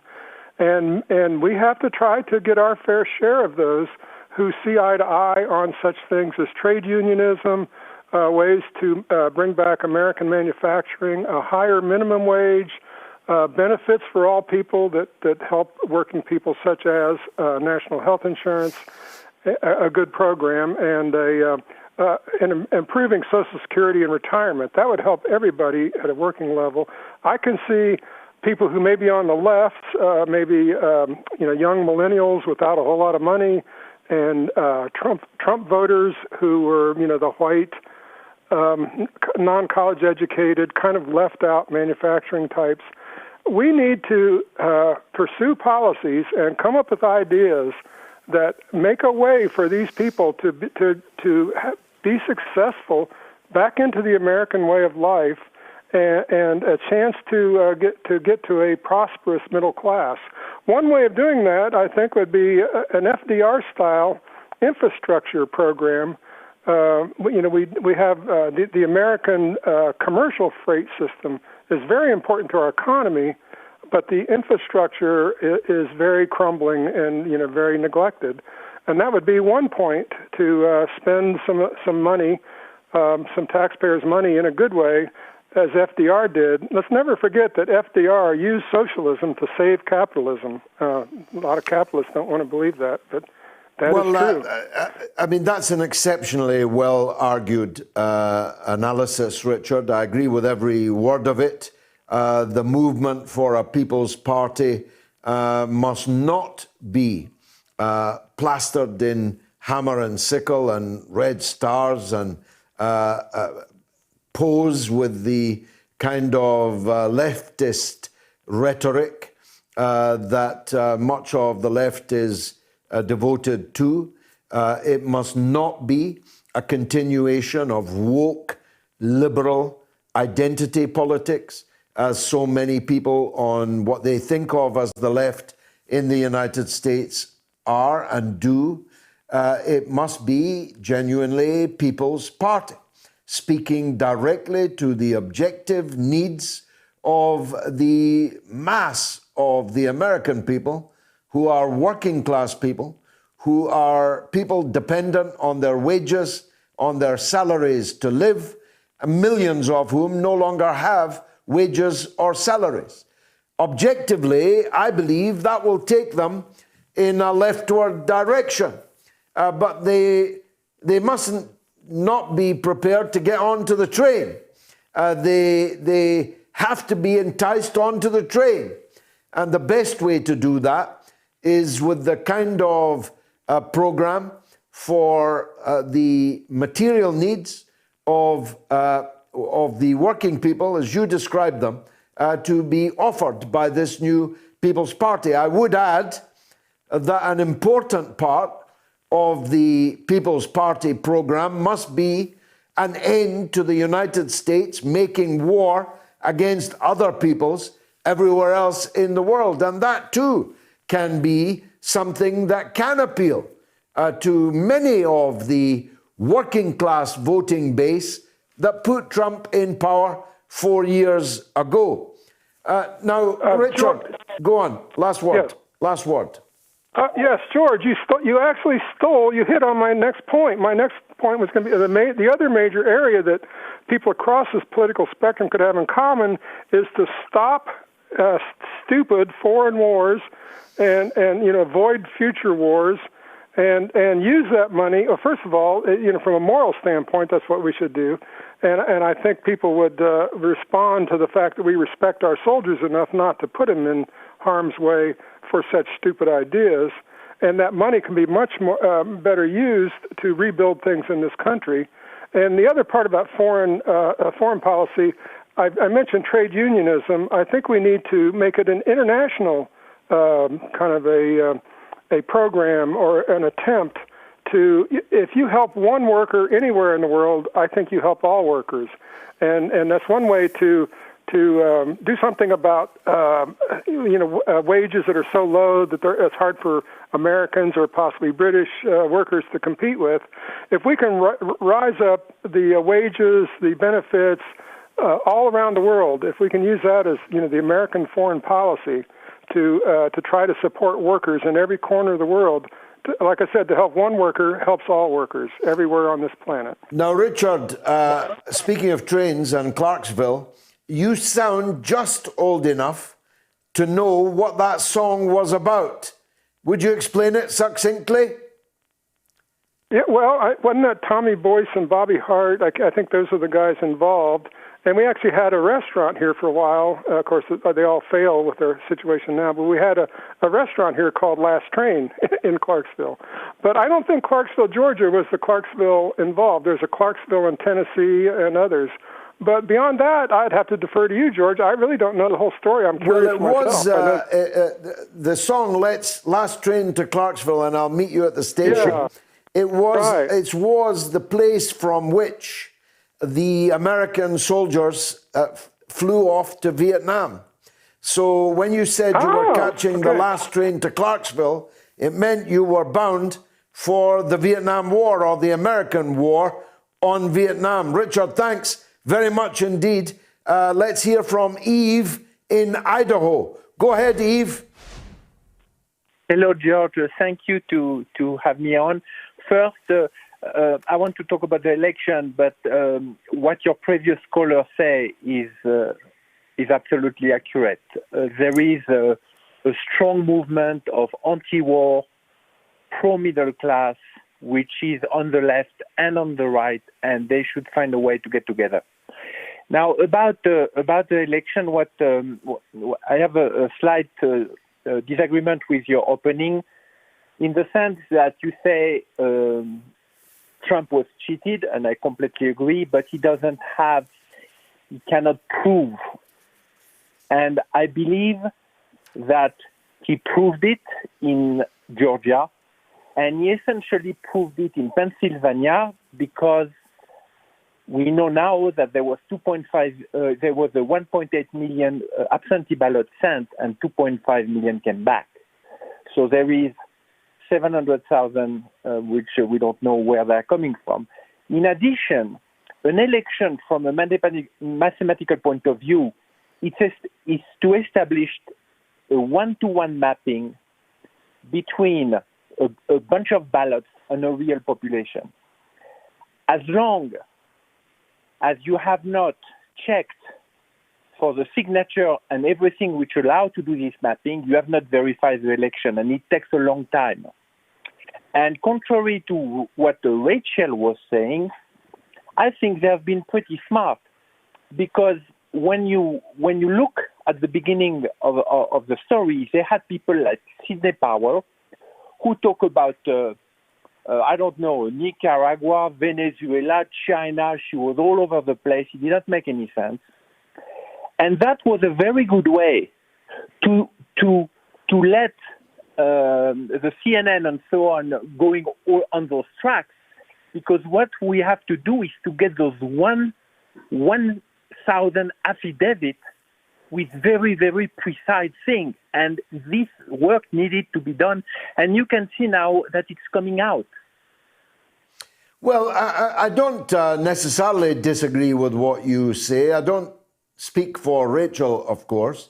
But the point I was making, that he failed to prove it to the satisfaction of a court, which would have been the only way of overturning the result. No, I think that I talked to you, but 3 or 4 weeks ago about it, is that he knows that local court will just say, look, don't ask us because this is our livelihood. There are two avenues for you. It's the Supreme Court or the legislature. That's it. We know that from the beginning. And in fact, if you look at the local court, they could have wasted his time. They could have said, well, we're going to look into it and all that. They didn't. They threw away the thing. They say, we can't do it. That I don't think is... I think that what we are going to see is a legislature or Supreme Court. Those are the two who can change the... And what? Give me a percentage possibility. What percentage possibility is there at this stage of Donald Trump beginning a second term in January rather than Joe Biden being sworn in? Okay, I think in the country right now, I would say it's about 10%. For me, I think that Trump will be there the 22nd of January. I think he's going anywhere because he has now to defend the integrity of the election. I am a big fan of biology and so on, and humankind has been alive for 2 million years, 3 million years, and only for 300 years we had, starting with the British, like the Magna Carta and this notion of one vote, one man. This is a gigantic achievement, which is very fragile. It was only there for 300 years. So I think he's not going to let it go. And he has the means, really, of staying in power. He can do limited martial law. He can do a lot of things. And I don't think he's going anywhere. Well, make a date to phone me right after the inauguration, and we'll talk further about this. Thank you very much, Yves. Now, as I said earlier, to much hilarity with my clever friends through the glass, I am, finally you may say, in a pantomime. I can't tell you the part I'm playing in that pantomime, but it's a significant one. But not only am I in it, some of the biggest names in sport are in it too. It's star-studded, and it's all been put together by the man that runs the Scottish Premiership football team, Hamilton Academicals. What a wonderful name for a football team. Usually known as Hamilton Accies, but their proper name, their Sunday name, is Hamilton Academicals. And his name is Colin McGowen. He runs charities that help the most cursed and stricken children in the land of Scotland, which has one of the worst drug problems anywhere in Europe. In fact, my own home city of Dundee is the drugs death capital of Europe. Imagine that. Colin McGowen is the chief executive of Hamilton Academical FC, trustee of the children's charity Blameless that helps support children with addict parents. And Colin is the man that put this panto together. You are the Cecil B. DeMille of pantomimes. Tell us, first of all, what the pantomime's going to be about and how it came to your mind to hold such a thing and to recruit me to it. Well, it's Jack and the Beanstalk, and I think that it's very, very important to for the families at this time of the year. Pantomimes aware, like the children's charity Blameless. Every year we take 120 families to see it, and Spectrum Properties is one of the companies that help fund that at the Christmas times, and they've been very good. And so we've enjoyed taking them there for years, and now there's a lot of families are going to miss that. And I've heard so many times the theatres shutting and not opening due to the COVID restrictions. So I came up with the idea it would be good if we could live stream it on Panto Live 2020 and put it right into the living rooms, and then we set up using our specialist friends QTV, Jack McGill and Streamline, Paul Ananello. These are specialists that have it. And then we converted the part of the stadium into a studio that allows us to do many direct things if this COVID is with us. So it took a wee while. The great people that have managed to, the top sportsmen, the Celtic captain, Rangers captain, your good self. That came about. What about? Isn't there a top boxer involved? Yeah. I think you know that Tyson Fury is doing a bit, and I've been very, very fortunate. There's a few of the football agents got a very soft spot for Hamilton Accies, and I was telling them and asking them what they could do, and they've been brilliant with supporting the charities over the years. And I asked them if they could get, and they said, "Look, leave it with us." And to be fair, all the lads have said yes right away. And I know they've all got their own challenges and their different their COVID stuff, but they're going to be doing all their filming and getting it into as your good self. Didn't need to be asked twice, and fantastic. I say your part is top secret, along with another couple of cameos. So it's going to be really exciting, and I hope that and it's a really, really good production, and the specialist effects in it and the different things. It's a real quality production. It sort of grew arms and legs with beanstalks and Daisy the cow and all the different things. So it's going to be pretty spectacular. I think people will be quite surprised at the quality, and the Gary King of the Go Kids, the young Gary King Jr. is an amazing man technically, and he's been everybody. It's the specialist help I've brought in. I've had the idea and I've had the vision, but I couldn't do it without all these great, wonderful people that's given their time. It's not just me. It's I'm only putting the people with the expertise together, but it's going to be fabulous. I hope it's don't talk your own role down, because getting Celtic and Rangers on the same team is a terrific achievement. But the work you do with Blameless, I've interviewed you before, long ago actually, about them. Just explain what Blameless does, would you? Blameless is a children's charity, and we support the children that when their parents are going into meaningful recovery. At the stadium, we're able to accommodate Alcoholics Anonymous, Cocaine Anonymous, Narcotics Anonymous, and Gamblers Anonymous. And more recently, in the past few years, Families Anonymous, which is a magnificent fellowship that supports not just they support the family members that are non-addicts that are living with the addicts. A magnificent fellowship. That's Family Anonymous. And the children, now these are all standalone, unaffiliated, unaffiliated with each other. These are standalone charities, and that's no cost to councils and no cost to the government. These are magnificent volunteers that go out there, and they're all alcoholics and addicts themselves. They know what and then they have children, and when they enter early recovery, we're able to give that bit of support. The football club, many families come on Saturdays and watch the games, and it gets them that wee bit of quality time, because there's a lot of mental health issues among many other problems. So I absolutely love it. It's a very much a passion, and and see, when you see a family getting into recovery, it's marvellous. And Hamilton Accies is sort of leading the way and accommodating all the fellowships, and it's working great. It's a great model. Hamilton Accies is a remarkable club. And it came, to be honest with you, because I've been away for a while, though I'm back in Scotland now, it amazed me that you've taken Hamilton Accies from the very bottom right into the Premier Division and kept them there for 7 years. This has made a huge improvement in the lives of local people and in the local economy.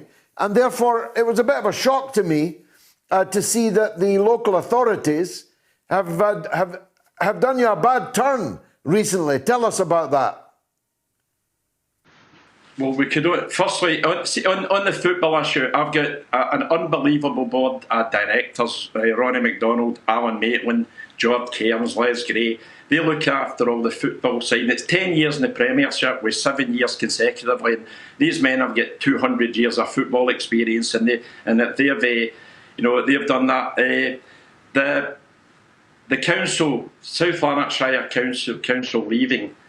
I can only say that the only word I could find is that's a betrayal of the people of South Lanarkshire. When you say leaving, explain what you mean. Well, they're giving up the lease on the 21st of next year. Their lease being they leased part of the stadium. They've leased the North Stand for the past 20 years. Now that was a strategical partnership, or more betterly put, a social compact. The deal there, and this. I'll take a moment to explain this. The deal was that the South Lanarkshire Council would rent from the stadium company, and the rental income stream would allow us to have Hamilton Accies, they're housed for all time. North Lanarkshire have 3 professional teams, and at that point, South Lanarkshire only had Hamilton Accies. So that was us. So we accommodated Hamilton Accies, and that was the deal. At the same time, we sold part of the land to Morrison's that allowed them planning consent for a superstore. Now that now employs hundreds of people that's helped greatly with the multiple deprivation in the in the area. So that was the deal. It wasn't the council more recently have said, the leases came to an end, and they've made it seem as if we don't need the building now. They've actually made it sound as if the whole thing was about a 20-year lease, when they know that's not the case. Now, I can only imagine as officials, we've got cross-party support for the council to continue to stay there. See the fact that we've got a 20-year agreement in place. Now, not only do we help with the addictions, we've got the children with autism, we've got sensory cabins, we've got cinemas, we help with the fibro chronic pain groups, Go Kids, the Shed Men, the charity, and not to mention, we've now, you've said 10 years in the Premiership, yes, but we've also have an elite, a platinum elite academy. There's only 9 in the country, and Hamilton Academical Football Club have one of those 9. You know, we do the girls' football team has 150. They now play at the highest level. Our youth academy has played in Europe. We went undefeated. You know, this is it. The board of directors with the football, we've delivered, and the council are choosing to abandon that. Now I don't know who's made. They don't seem to have any. They seem to be leaderless. There's a new leader, Colin McGowen. I've wrote to him. I've posted a 6-page letter on our website that clearly says everything we've done. Well, my own boys might end up in your academy, and they're pretty hot. But the work that you have done and the club has done, and the work that your charities are doing, this is very poor reward. I can promise you my own political support.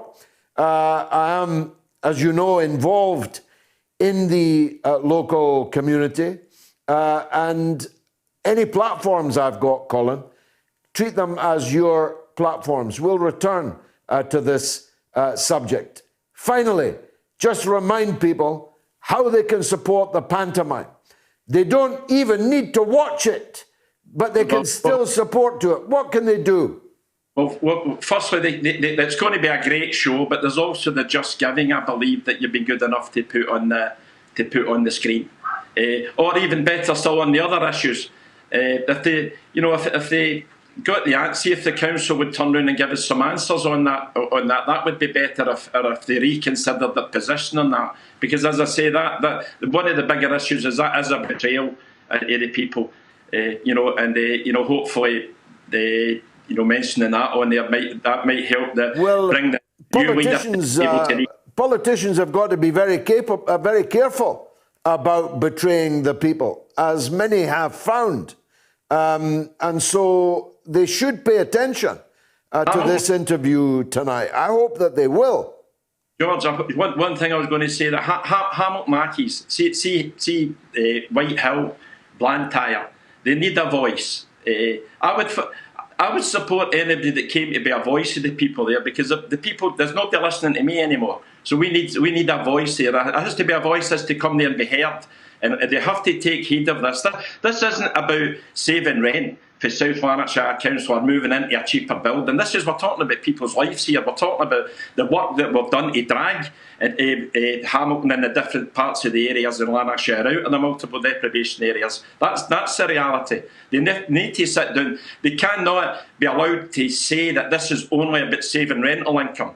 This was a social compact. They're well aware of the outset of this. They're well aware of why this was set up, and the councillors that put it in place. The politicians in the council, they have to have a look at this. This could be officials that's doing this. This is a major mistake, and it's a big council that can sit down and revisit this and accept that they've made a mistake, and let's get this back on track. They can't derail the work we're doing. We've been 19 years working on this day and night to help and serve our community.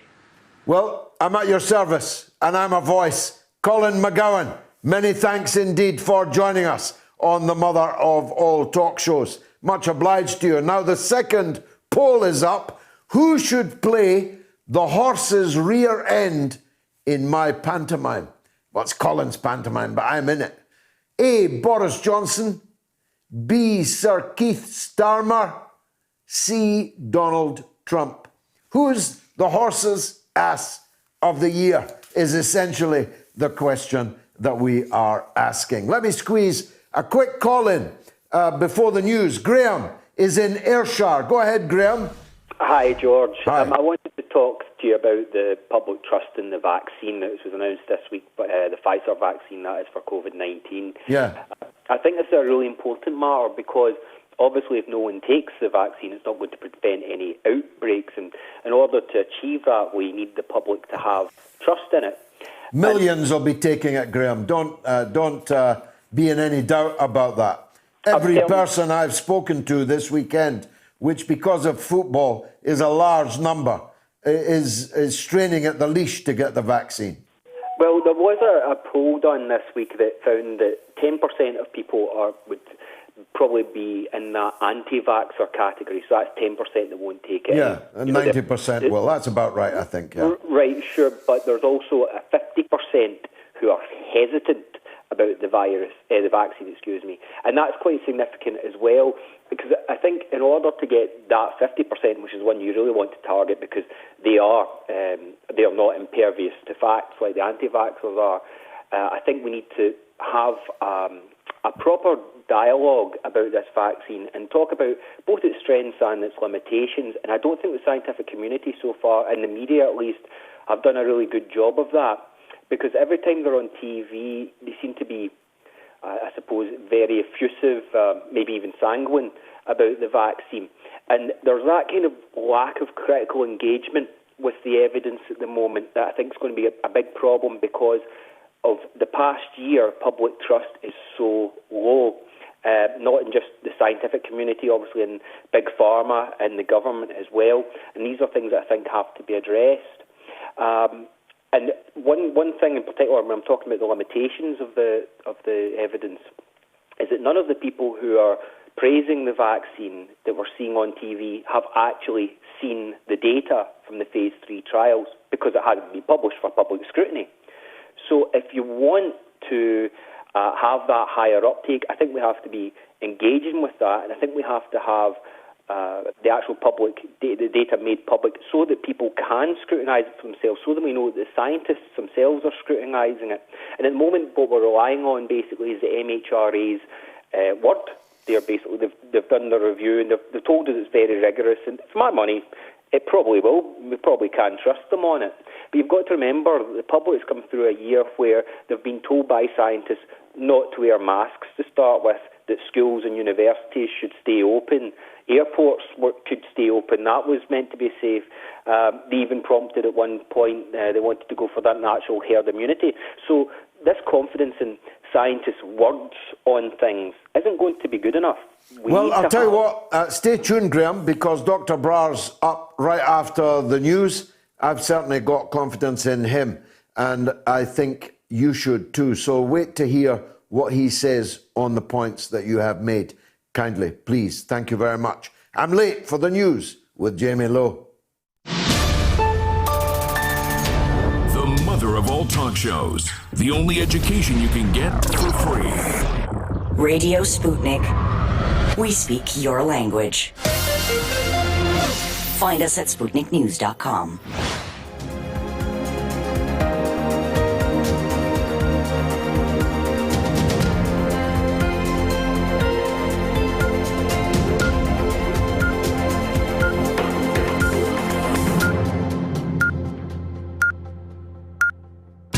Radio Sputnik News. Post-Brexit trade negotiations between the United Kingdom and the European Union are in a very difficult position, according to a senior British government cabinet minister who said that the country is still ready to keep negotiating until there is no point in doing so any further. Environment Secretary George Eustice said progress was being made, but the EU had added a whole load of additional demands, which created problems. Negotiators are returning to the table in what has been called a final throw of the dice to strike a deal, as former Prime Minister Gordon Brown warned of an economic economic war with Europe and the US if one cannot be reached. Eustace said that the UK is prepared to make some agreements on the so-called level playing field, but argued that the EU must treat the UK as a sovereign power.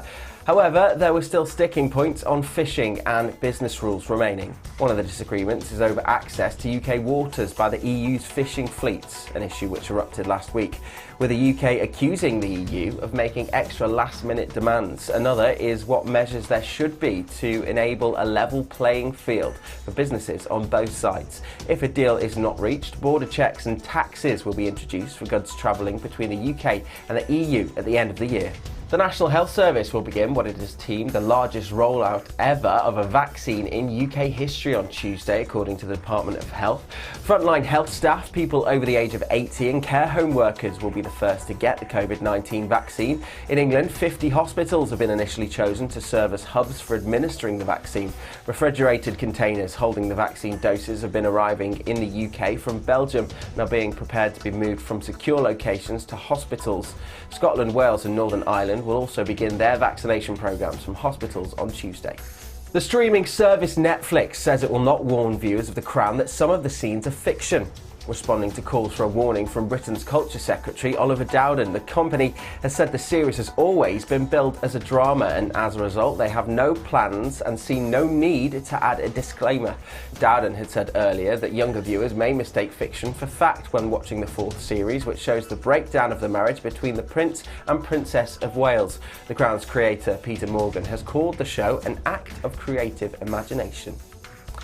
Roald Dahl's family has apologised for anti-Semitic comments made by the best-selling author who died in 1990. A statement condemning Dahl's controversial comments made in two interviews in 1983 and 1990 were published on his official website. In a discreet part of the site, his family and the Roald Dahl Story Company deeply apologised for the lasting and understandable hurt caused. The statement reads, "It said his prejudiced remarks stand in marked contrast to the man that they knew."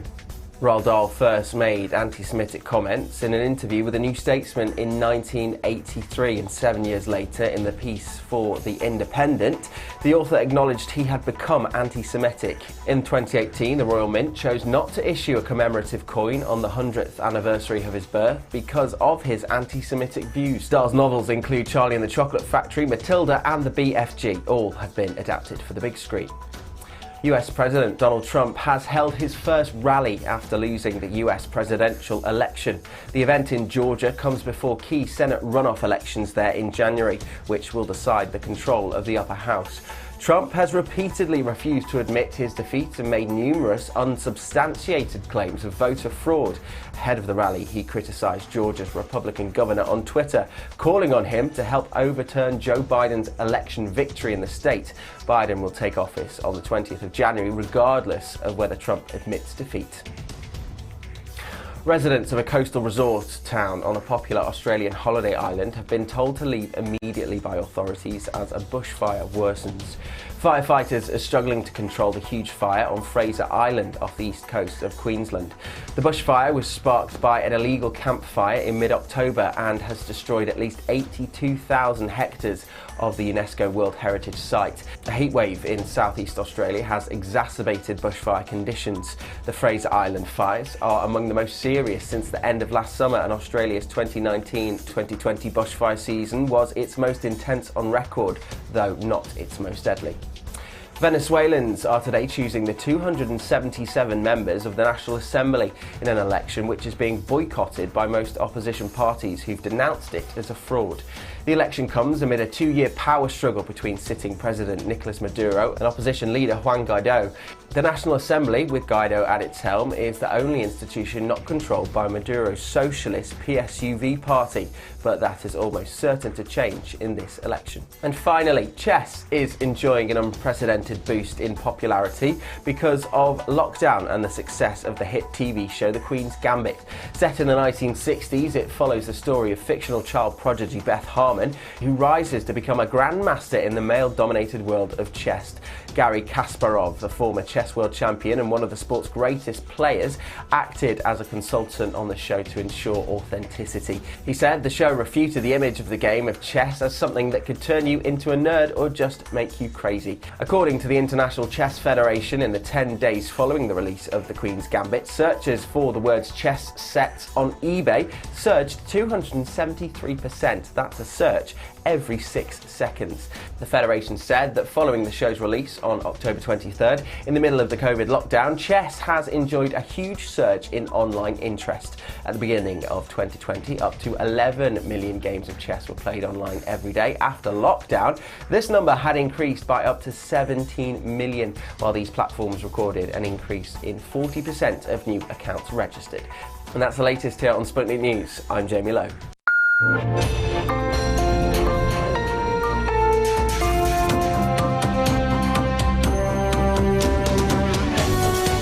You're listening to Radio Sputnik.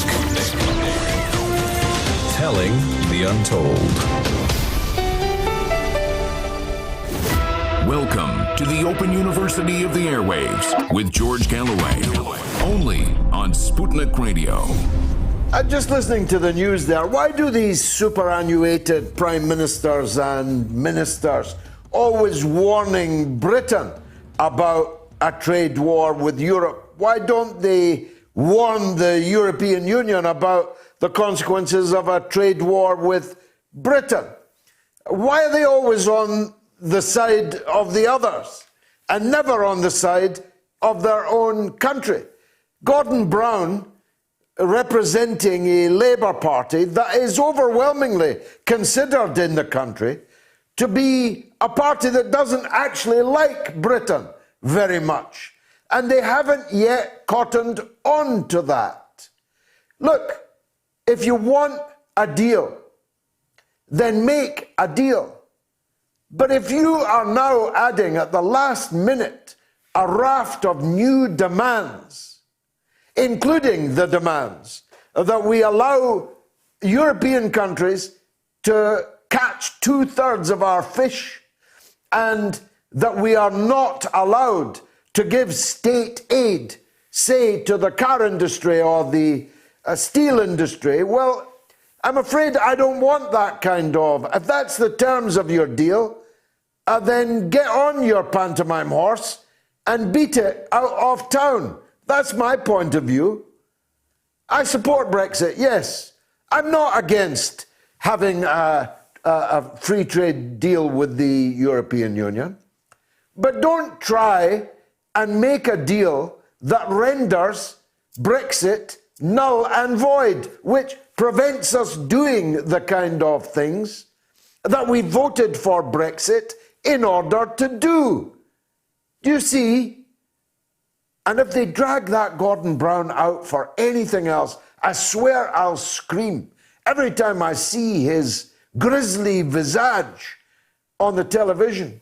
They tried all that before in the Brexit referendum itself. I'll tell you, if John Major, Tony Blair and Gordon Brown tell me something, I'll automatically believe the opposite to be true. It's about time these people who all pretend to be great PR merchants realised that. I'm sorry, Dr. Ranjeet. I've taken up some of your time. Dr. Ranjeet Brar, NHS consultant, physician and surgeon on the coronavirus, as usual. One day, Doctor, we'll be able to talk about something else, but today we'll have to talk about the coronavirus, and in particular, the vaccine. You've heard, I think, I hope, some of the points that have been made on the show already about it, but give us first your view on where we stand right now with the vaccine. Thanks, George. Really enjoying your show. I think the first thing to say is that your last point wasn't at all stealing my thunder. I think it's a point which is leading to these crises of confidence that we're seeing now. So I think the crisis of leadership, the fact that you're told to do something by our current leadership as well as the past Labour leadership, and you want to do the opposite, is precisely the problem. The record levels of corruption that we've seen of our government, cloud everyone's understanding of this issue, whether they believe there's even a virus at all, whether we should take the medicine, whether we can trust anything that's happening. The record levels of privatization of our NHS make people increasingly distrustful of medicine, which is something we see in the private sector. And you see within private healthcare systems, there's huge levels of distrust because there's a clouding of, the interests, the health interests of the population, and the population are always overwhelmingly the working population on the one hand, and the business interests and the profit making of huge and very wealthy corporations on the other. And where those things get conflated, it's a free-for-all of opinion. Where we are on the vaccine currently, we will be having, as you've said before, 800,000 doses made available over the coming week. I have been contacted, for instance, and told that vaccine will be available to me this coming week. It will be the Pfizer-BioNTech vaccine. That is the mRNA vaccine. That is the vaccine that has to be, as you said, stored at minus 70 or 80 degrees C. And it's precisely for that reason that, one, that there's a relatively small number of doses. Two, that the conditions of storage and transport mean it will be easiest to distribute around certain central facilities close to the NHS. That essentially, in the first instance, it will be offered to, it seems to me, NHS staff who are a high-risk group, relatively speaking, in that a large number of them are actually relatively old, have comorbidities themselves, and obviously are working on the front line. And we saw 600 or 700, I think over 600 deaths of health and care workers. 600. That includes care homes, yeah? That's right, care workers, George, yeah. So that's where we are. I have been, I think, offered the vaccine. I'm likely to say yes and take the vaccine, just as I think I heard you indicate. I've been watching the show, that you would too. And I think that'll be most people's response. In the first instance, actually, there are relatively few doses. So beyond healthcare workers, I think likely that it's going to be rolled out in care homes, who I think are most vulnerable population, and then probably offered on a tier basis to the eldest and sickest within our society. But still, the vast majority won't receive it this year, I think. So this is not the end of COVID, even if we were to assume perfect efficacy and perfect safety of the vaccine, George, and perhaps we should talk a little about that too. Yes, but before we do, why does it have to be stored at such an extraordinary low temperature?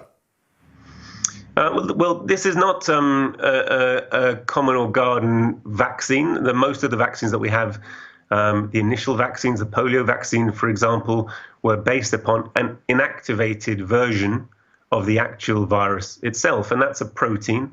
Those proteins can be stored at cool temperatures in fridges, and we're used to having our childhood vaccinations, our children have vaccinations, going to see the clinic nurse, perhaps at your local general practitioners, and then being stored in fridges, being taken out and administered to you, me, our children, and that's how we think of vaccines. And the protein vaccines, the inactivated vaccines, that is the model that's been used overwhelmingly by the Chinese. They have 5 vaccines, as you said, made by 3 different companies. All of them are essentially the inactivated protein vaccines. They've been given to 1 million Chinese citizens in total with an incredibly good safety profile, and those are storable essentially at room temperature or just below, so those would be much easier to distribute. These ones are mRNA. Anyone who has worked with RNA or mRNA, I myself used to do a trial or participate in a trial where I was isolating mRNA from patients with aneurysms. Aneurysms is a condition that I deal with surgically, but we're doing medical investigations into the genetics of aneurysms.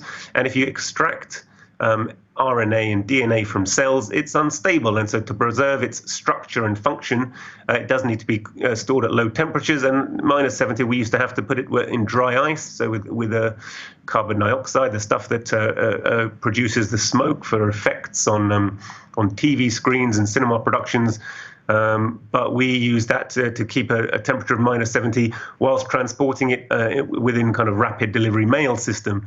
This obviously will be far larger numbers, so lorries and large low temperature fridges will be needed, and there aren't enough of those to supply the vaccine to everyone in the country at the moment.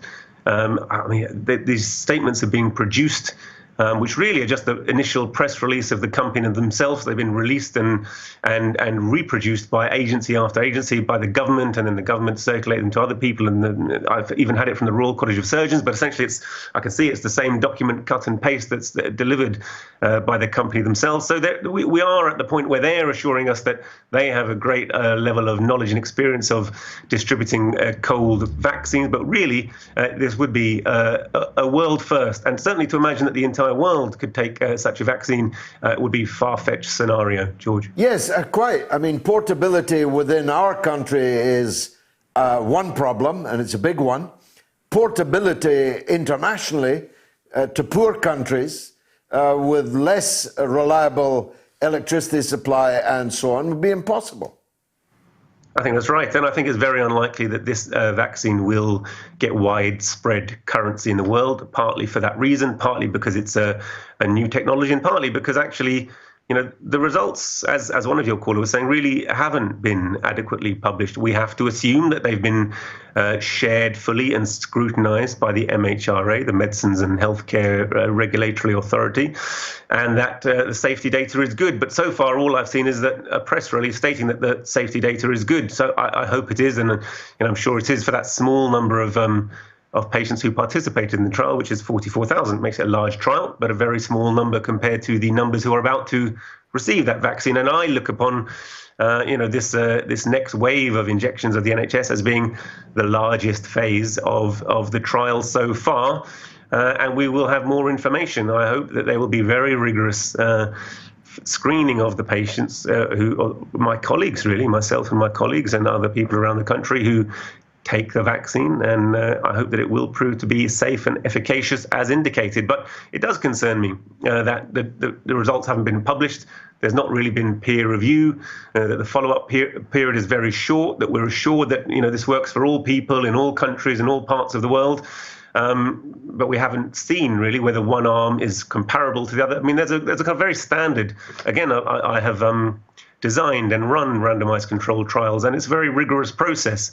And so, you have to produce a power calculation. You have to show what size of effect you're expecting to see between the vaccinated arm and the non-vaccinated arm, design your trial accordingly, and publish that data normally in advance. And I've not been able to find that when I'm looking for it on the web.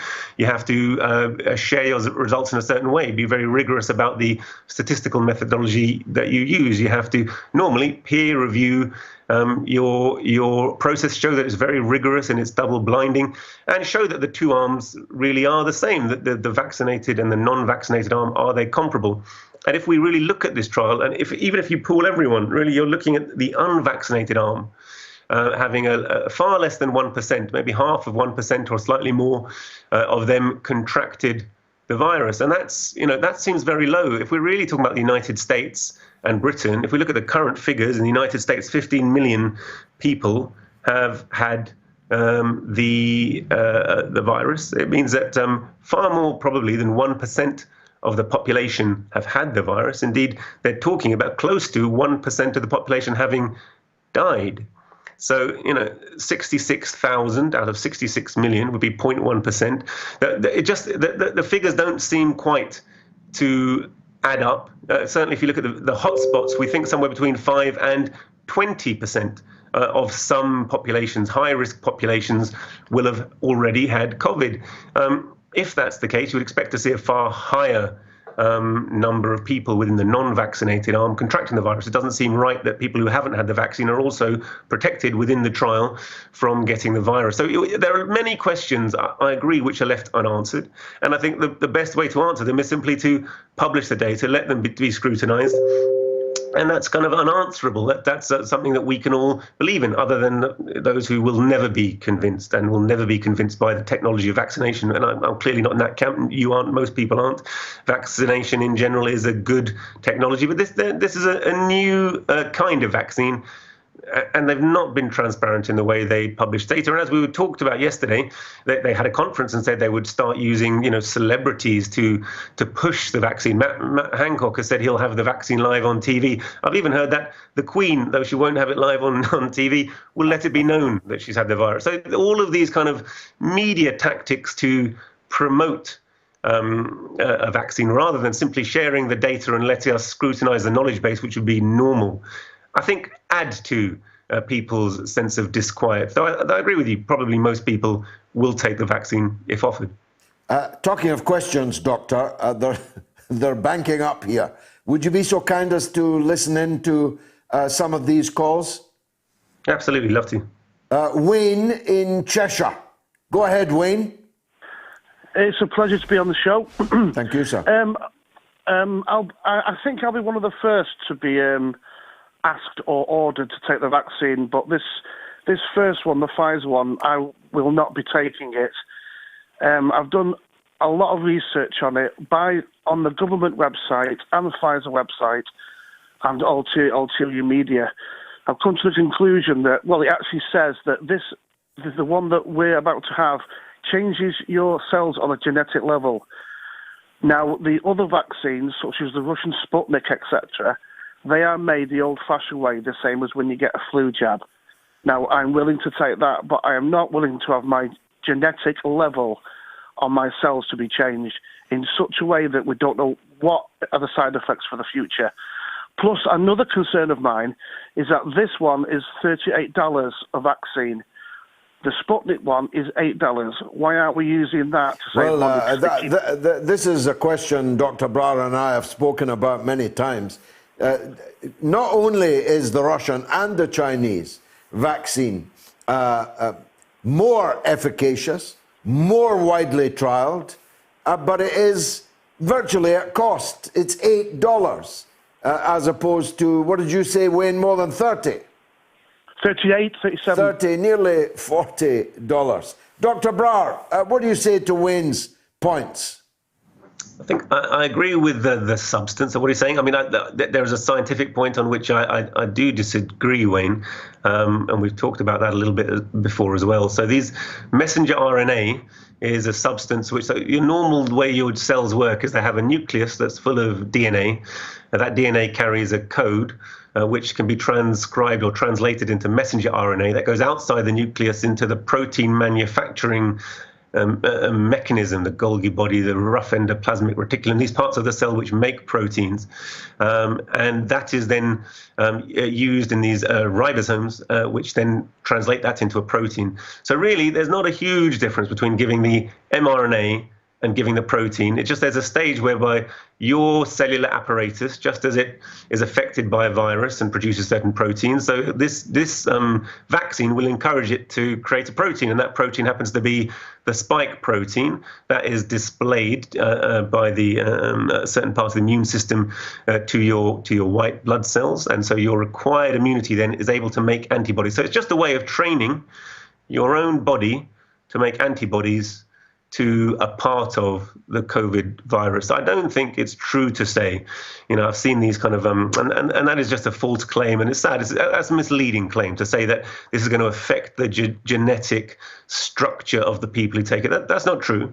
I mean, living in the world affects genetic structure. Sunlight affects genetic structure. So your genes don't exist in some kind of a pristine isolation from the material world around it. But this isn't dangerous in terms of reprogramming or introducing some new aspect on a reproducible basis to your genetic code that will affect you or your future. That is not true. But on your other points, that it's expensive. What about the Sputnik point? $8 as against 38. Well, I think those are very true. I think if you see, there's a level of propaganda here. If you see that I guess capitalism to an extent is incapable of existence without corruption. And we've seen the NHS being corrupted by this revolving door. The chief managers of the NHS are people from private industry. In fact, the person who runs the NHS, Sir Simon Stevens, really is a scion of the private health insurance. So the ethos is corrupted by the higher levels of so-called public service in the NHS, in government, serving the private sector. And we've seen that. There's a classic example in Tony Blair, someone who served the oil sector, served the armaments manufacturer, has retired from government, has been given huge amounts of lucrative jobs and advisory contracts, and now is a multimillionaire himself with 400 million. On a small scale, you're seeing a similar thing where it does seem that our government are very protective of the interests of certain massive Western multinational companies. It doesn't make sense financially for our government not to take the cheapest and most efficacious vaccines, which happen to come from, Chinese companies and Russia. But they absolutely won't do that. They've poured scorn on their results. They've poured scorn on whether we can trust their science. There's a degree of chauvinism involved in that. There's a degree of great world power involved in that. But there's just a straightforward degree of corruption. There's a close link between our government and these companies. So there's unquestionably the case that, this is a relatively new technology. It has the least well-published results so far. And so how it has been rushed through without really a level of public scrutiny, whereas we have had cold water poured all over the efforts of the Chinese and the Russian. Actually, more and more, they're just left out of the media. You could imagine at the moment that they didn't exist. Don't exist, yeah, you're absolutely correct. Let's take Tom in Liverpool. Tom. Hiya, yeah, thanks for having me on the show.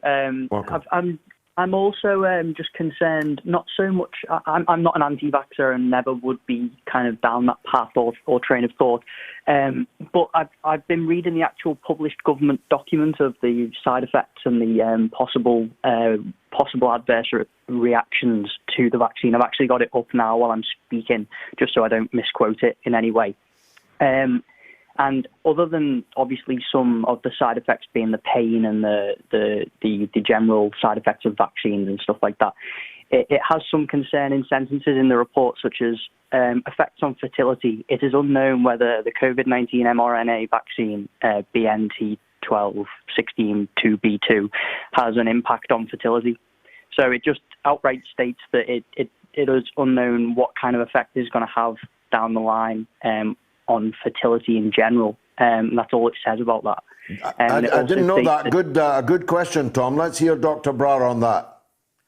I mean, thanks for that question. So, I mean, the general side effects that have been published for all the vaccines, regardless of the technology that I have seen and been familiar with, are the ones we'd expect in terms of pain, swelling, a little bit of fever, headache, malaise, in other words, feeling a little bit unwell, sometimes mostly mildly, sometimes for a bit longer. So I must say, the Oxford AstraZeneca trial was briefly stopped when there was a case of transverse myelitis, which is a kind of a inflammation of the spinal cord, but ultimately that was found to be, we are informed, not related to the vaccine, so the trial was restarted. I haven't seen deaths. I haven't seen very serious consequences. The most serious one likely to be the case is some kind of allergy.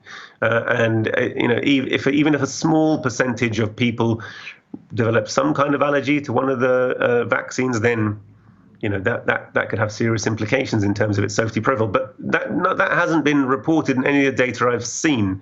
So to say it's unknown. They've been saying it's unknown, the effect on pregnant women, because pregnant women weren't included in the trial, is my surmise from that. Though, again, the exact structure and nature of the trials really haven't been published in detail, so it's hard to say.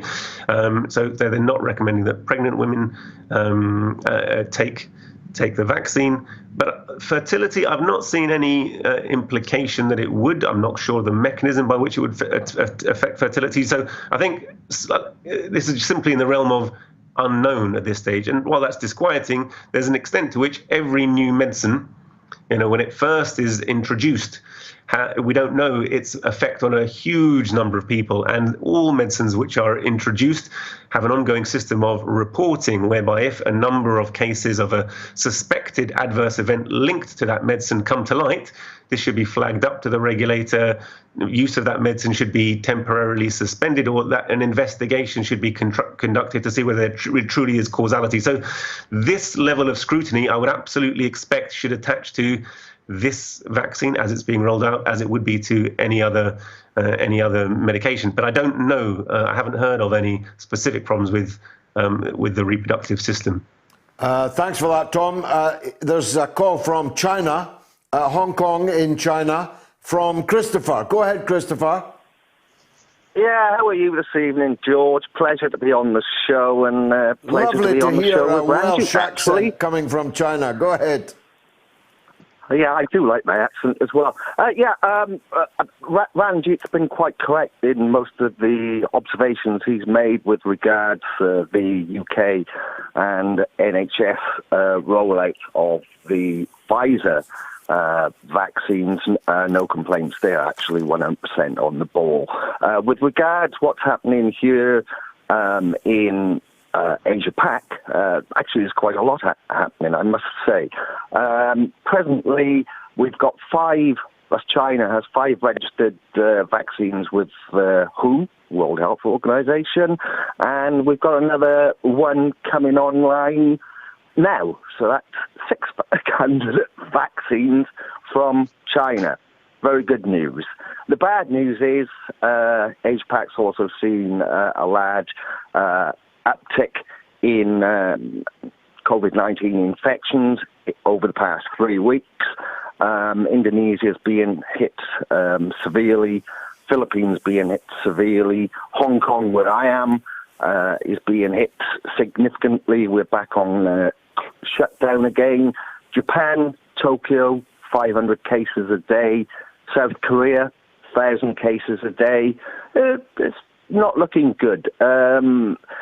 These numbers are minuscule, of course, compared to ours.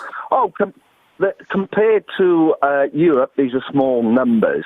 But given the effort that's been undertaken to contain the pathogen, it gives an indication of how aggressive the pathogen is in the transmission rate. So here in Hong Kong, we've had a very large outbreak centered around, believe it or not, come dancing places, 21 in fact, around 1,500 people involved in that being tested and traced. Of those people, more than 600 are infected. This is all in the past 3 weeks. We've had more than 1,000 infections in the past 4 weeks. We have 31 people in a critical condition in hospital and 305 people in a serious condition in hospital. And this is in a bloody country that's kept a firm, solid lid on what's been happening. So very powerful call, Christopher. I'm very grateful for it. Dr. Brar, last one. Tell us how you respond to that.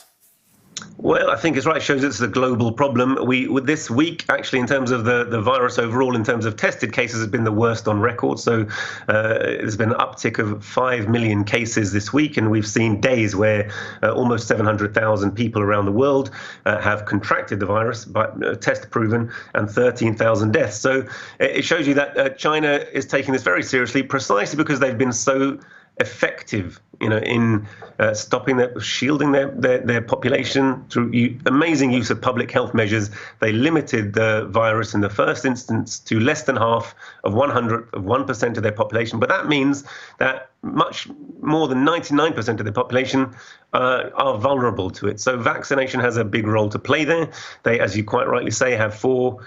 And you say 5 now, so that's great. Vaccines, I think all the ones that I've seen have been the relatively old-fashioned technology, but tried, tested, proven of an inactivated virus. They've given it to more than a million people, and it has a fantastic safety profile and efficacy so far. So they are getting ready, as they are in Moscow and other places, to start mass vaccination campaigns, and it will have a tremendous role in allowing them to move into normalcy, because when it's so prevalent around the world, when the United States has got up to 15 million and almost 300,000 deaths, 288,000, 289,000 deaths, there's the constant risk of reintroduction from the rest of the world via China's and other countries' very extensive transport links. So vaccination unquestionably will have a role to play in limiting the impact of coronavirus, and in a sense, a bigger role for those who've been more successful at curtailing its spread through public health measures.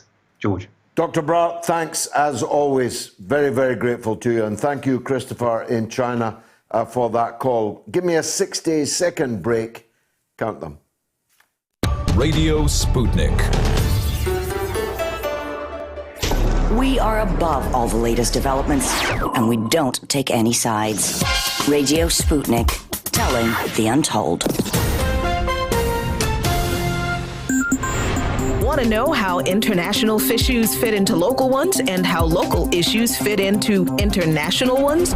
With the historical context to tie them together, we're bringing it to you all by any means necessary. Tune in weekdays from 2 to 4 p.m. Eastern Standard Time to hear me, me, Jackie Lukman, alongside my co-host Sean Blackman. By any means necessary, your guide to connecting the social, political, and economic movements shaping the world around us. You're listening to Radio Sputnik.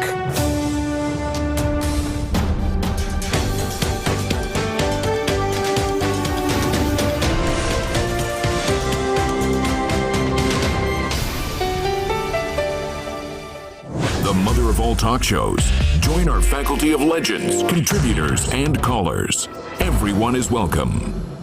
Calls through to 10 o'clock. Mick in Liverpool. Go ahead, Mick. Hi, Mick. Hi, George. How are you doing? All good. Nice to hear from you, sir. All over the place there. Beg your pardon about that. I just wanted to call in about the poll that you've made, sorry, about which is more acceptable, the party. Oh, yes, or yes. whether it's taking the night, or whether there shouldn't be any political discourse in football. Obviously, I'm very excited about fans being let back. I'm an Evertonian, so that puts a little bit of perspective about maybe how I feel about the Millwall fans. But my answer to it would be, it's up to the players. It's their decision if they want to take the knee, if they want to wear the poppy. That is fully their decision. But what Mick, take your hand away from the phone. Hello, can you hear me any better now? Not much better, but go on. We can hear you well enough. Right, okay. I'll try and keep the phone still. So I think it's the players' decision whether they wear a poppy or whether they take a knee. Yeah, I think that's right. The question is whether the players are now still freely taking that decision, or whether they just don't want to be the one that says, actually, I think it's gone on long enough. Well, to me, taking the knee is protesting against racism. So if the players want to do that and want to take that stand, that's what I'm saying, their choice. But that's what it's about, George. And at the end, I think there's really comrades and there's different things that we get. Okay. I mean, there are other ways, of course. I'd rather give a clenched fist salute than take the knee. Personally, I kneel only before God, but it's an issue that's going to run and run. Mick, thanks for the call. Ronwell is in Chicago about Joe Biden. Go ahead, Ronwell. Hello, George. I'm glad to speak with you. And you, go ahead. About Biden's presidency, the only way I'm looking forward to Biden's inauguration is if Biden invited some 13-year-old boy from New Hampshire, which that can inspire me. But there's something I need to say this. Biden said in the video where he said to Obama that if he and Kamala disagreed on some kind of moral principle, he would develop some kind of disease, resign, elevate Kamala as our first male president, and may appoint Hillary as a VP, which I fear that, and I don't want that. So what are your thoughts on that? I didn't see that comment. He said that if he disagreed with Kamala Harris, he would resign.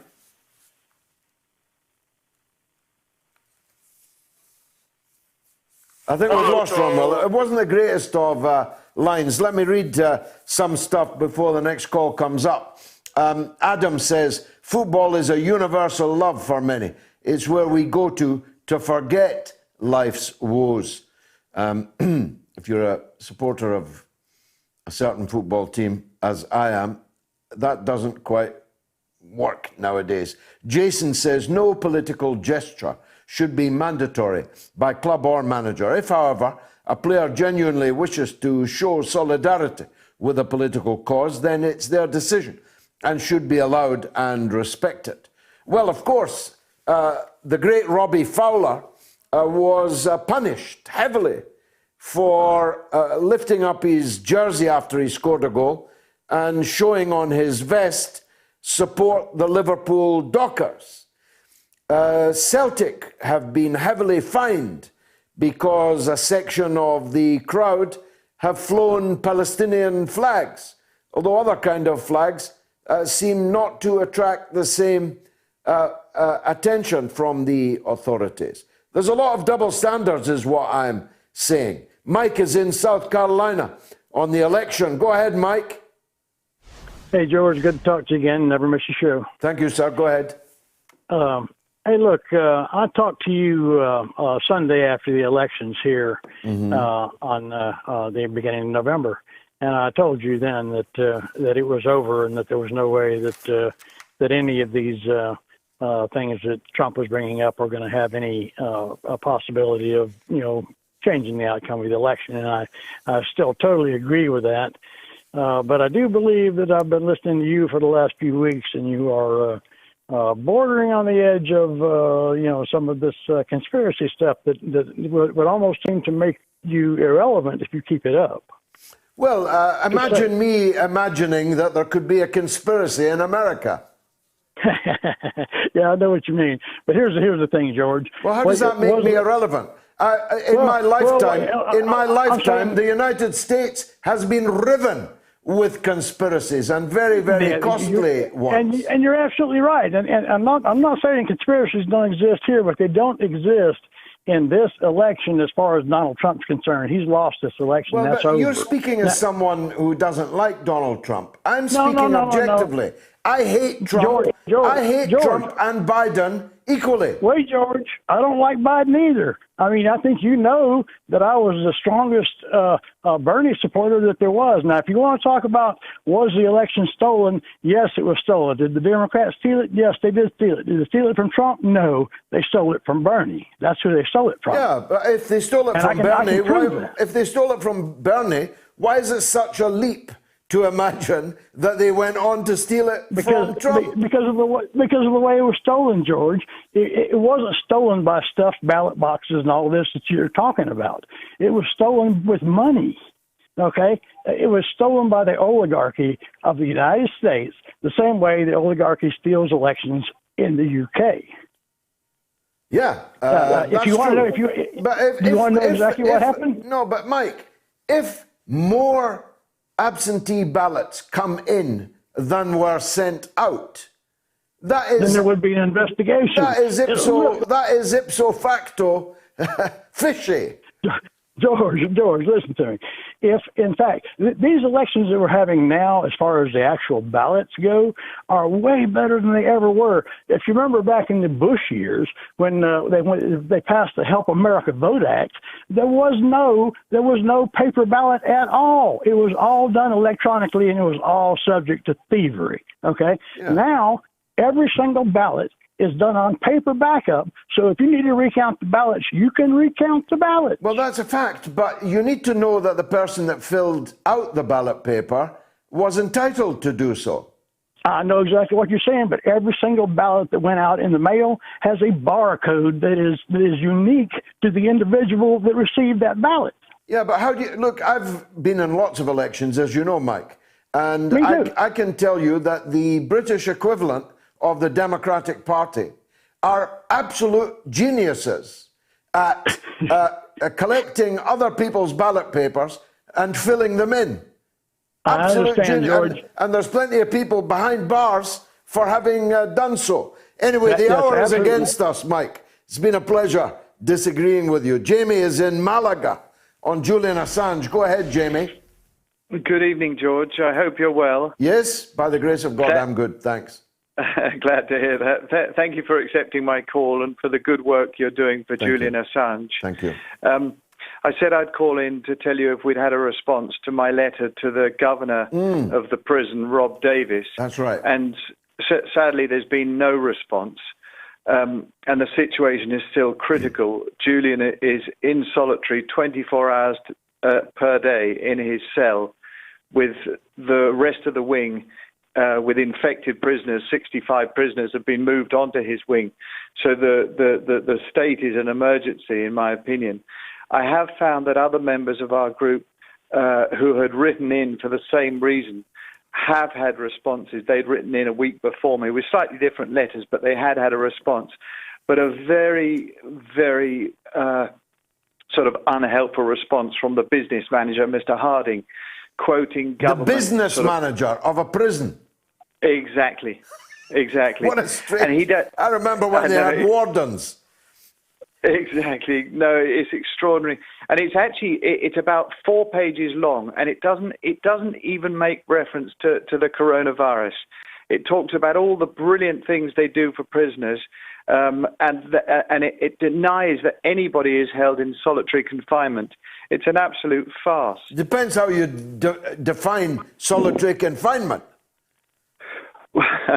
Well, as we understand, Julian is held in his cell, which is, only the size of a single bed. And he's held in there, well, he's been held since April last year, 2019, for 23 hours a day. It sounds like solitary confinement to me. Exactly. Well, what I do know, Jamie, is that Julian has a series of pre-existing conditions that leave him potentially fatally vulnerable to coronavirus infection.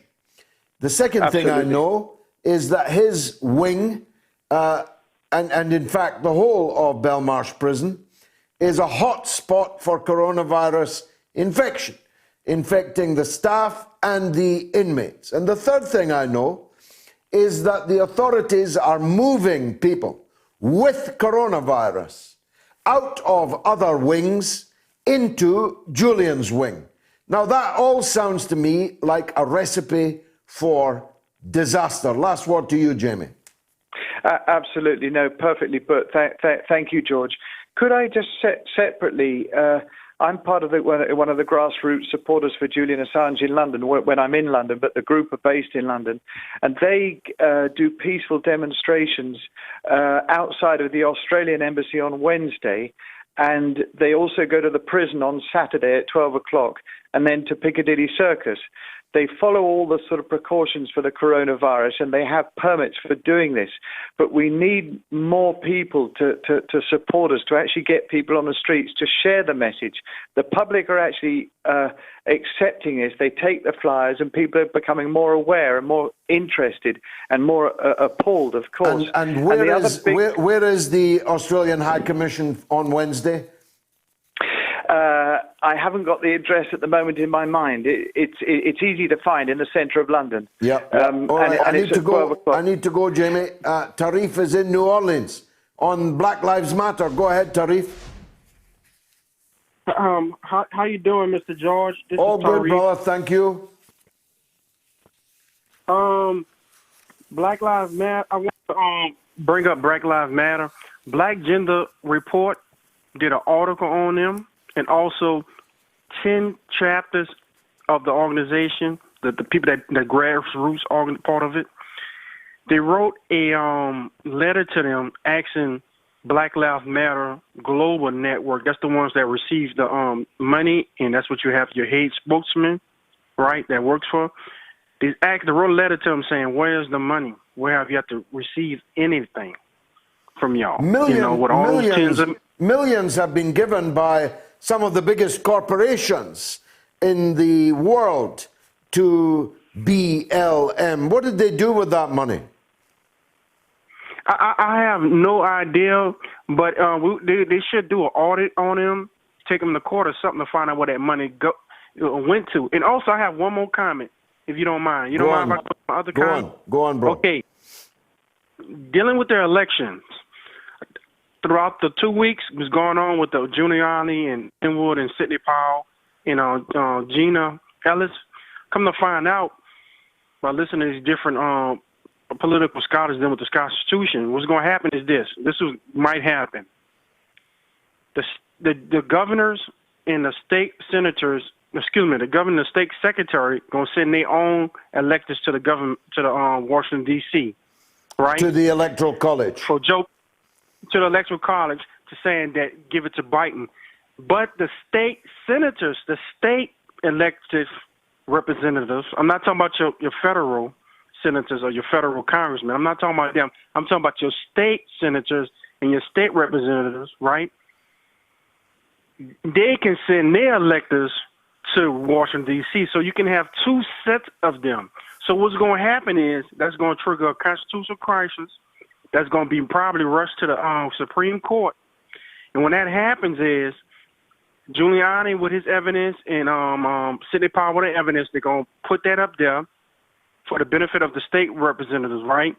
And also, the Constitution, what I found out, actually sides with the state representatives with the electoral college, with their support of the electoral college. It's obviously not over yet. Tarif, thanks for that call. Miles is in London.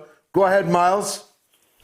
Oh, hey, George. Hello. Hi. I'm just following on from Jamie and Malago, and he's covered some of the points, but I wanted to sort of carry it forward a little bit. Yeah.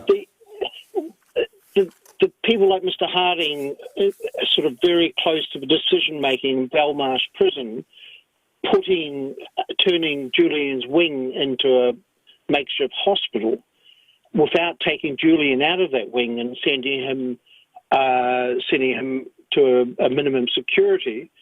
Is that not corporate manslaughter? Well, it's potentially, yeah. Murder? If not murder, it is potentially manslaughter, yeah. Because if someone's neglecting of their duty leads to the fatality of a prisoner, in this case Julian Assange, there would be a very strong case for corporate manslaughter, yes. Yeah, there's only a couple of convictions under corporate manslaughter a year in the UK in the last decade. Well, I know that. So it's not- I was involved in introducing the law on corporate manslaughter, which didn't exist until about 22 or 23 years ago. John Prescott introduced it, and I was involved from the backbenches in that law. But as I argued at the time, until corporations and the heads, the directors of them, start going to jail, then this law will fail. Could we not get an injunction against these people for what they're doing to Julian? Someone should look at that. His legal team should definitely look at that. I need to move on. I'm sorry, Miles, because of the hour. Jimmy is in Manchester. Go ahead, Jimmy. Hi, George. Hi. Just a quick one on the vaccine. I'm led to believe that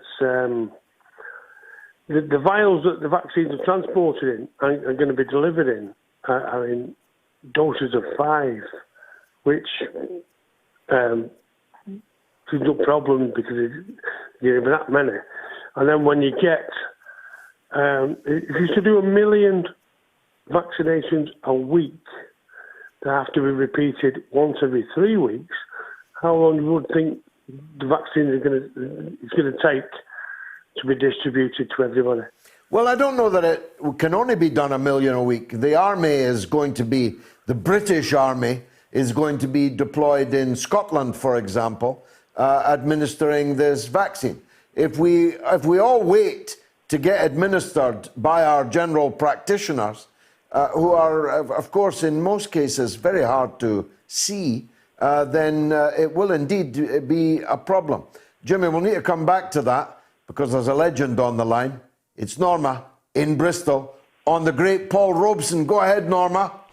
Well, yeah, I was going to actually, because that could be put for next week, but because we haven't got much time. But prior to that, I did want to just say about these Rohingya Muslims. I don't know if you're aware. Of course, I've been involved in it for a long time. Yeah. Well, the refugees have been forced to a sort of island. They're going to be cut off from the world. And, I mean, it's got to be stopped. They've been terribly badly treated, you know, and previous to that with the Myanmar, what I call genocide, and they've been screaming and shouting, and I just think it's awful. Well, they've been effectively ethnically cleansed, some of them massacred by the junta in Burma, and that junta now includes the Nobel Peace Prize winner Aung San Suu Kyi, the darling of The Guardian and the liberal left for decades. But she now justifies the treatment of the Rohingya people in Burma, who, if they are lucky, have escaped to that island. If they are lucky, they have escaped to the refugee camps in Bangladesh, the world's poorest country. If they're unlucky, their houses are burned down and they're slaughtered in Burma. Oh, it was terrible. And I mean, in actual fact, the video I saw, they were screaming and shouting and crying, and it was awful, George. Oh, I've been long involved in this issue. You're right, though. We will have to leave Paul Robeson until next week. George. Tell me. Go on. Donald Trump, he might not have won the election, but Judd Trump from Bristol may be winning the snooker tonight. Is that his name? Judd Trump. Judd Trump. Judd winning. Trump. He was born in Bristol. He's playing in the final.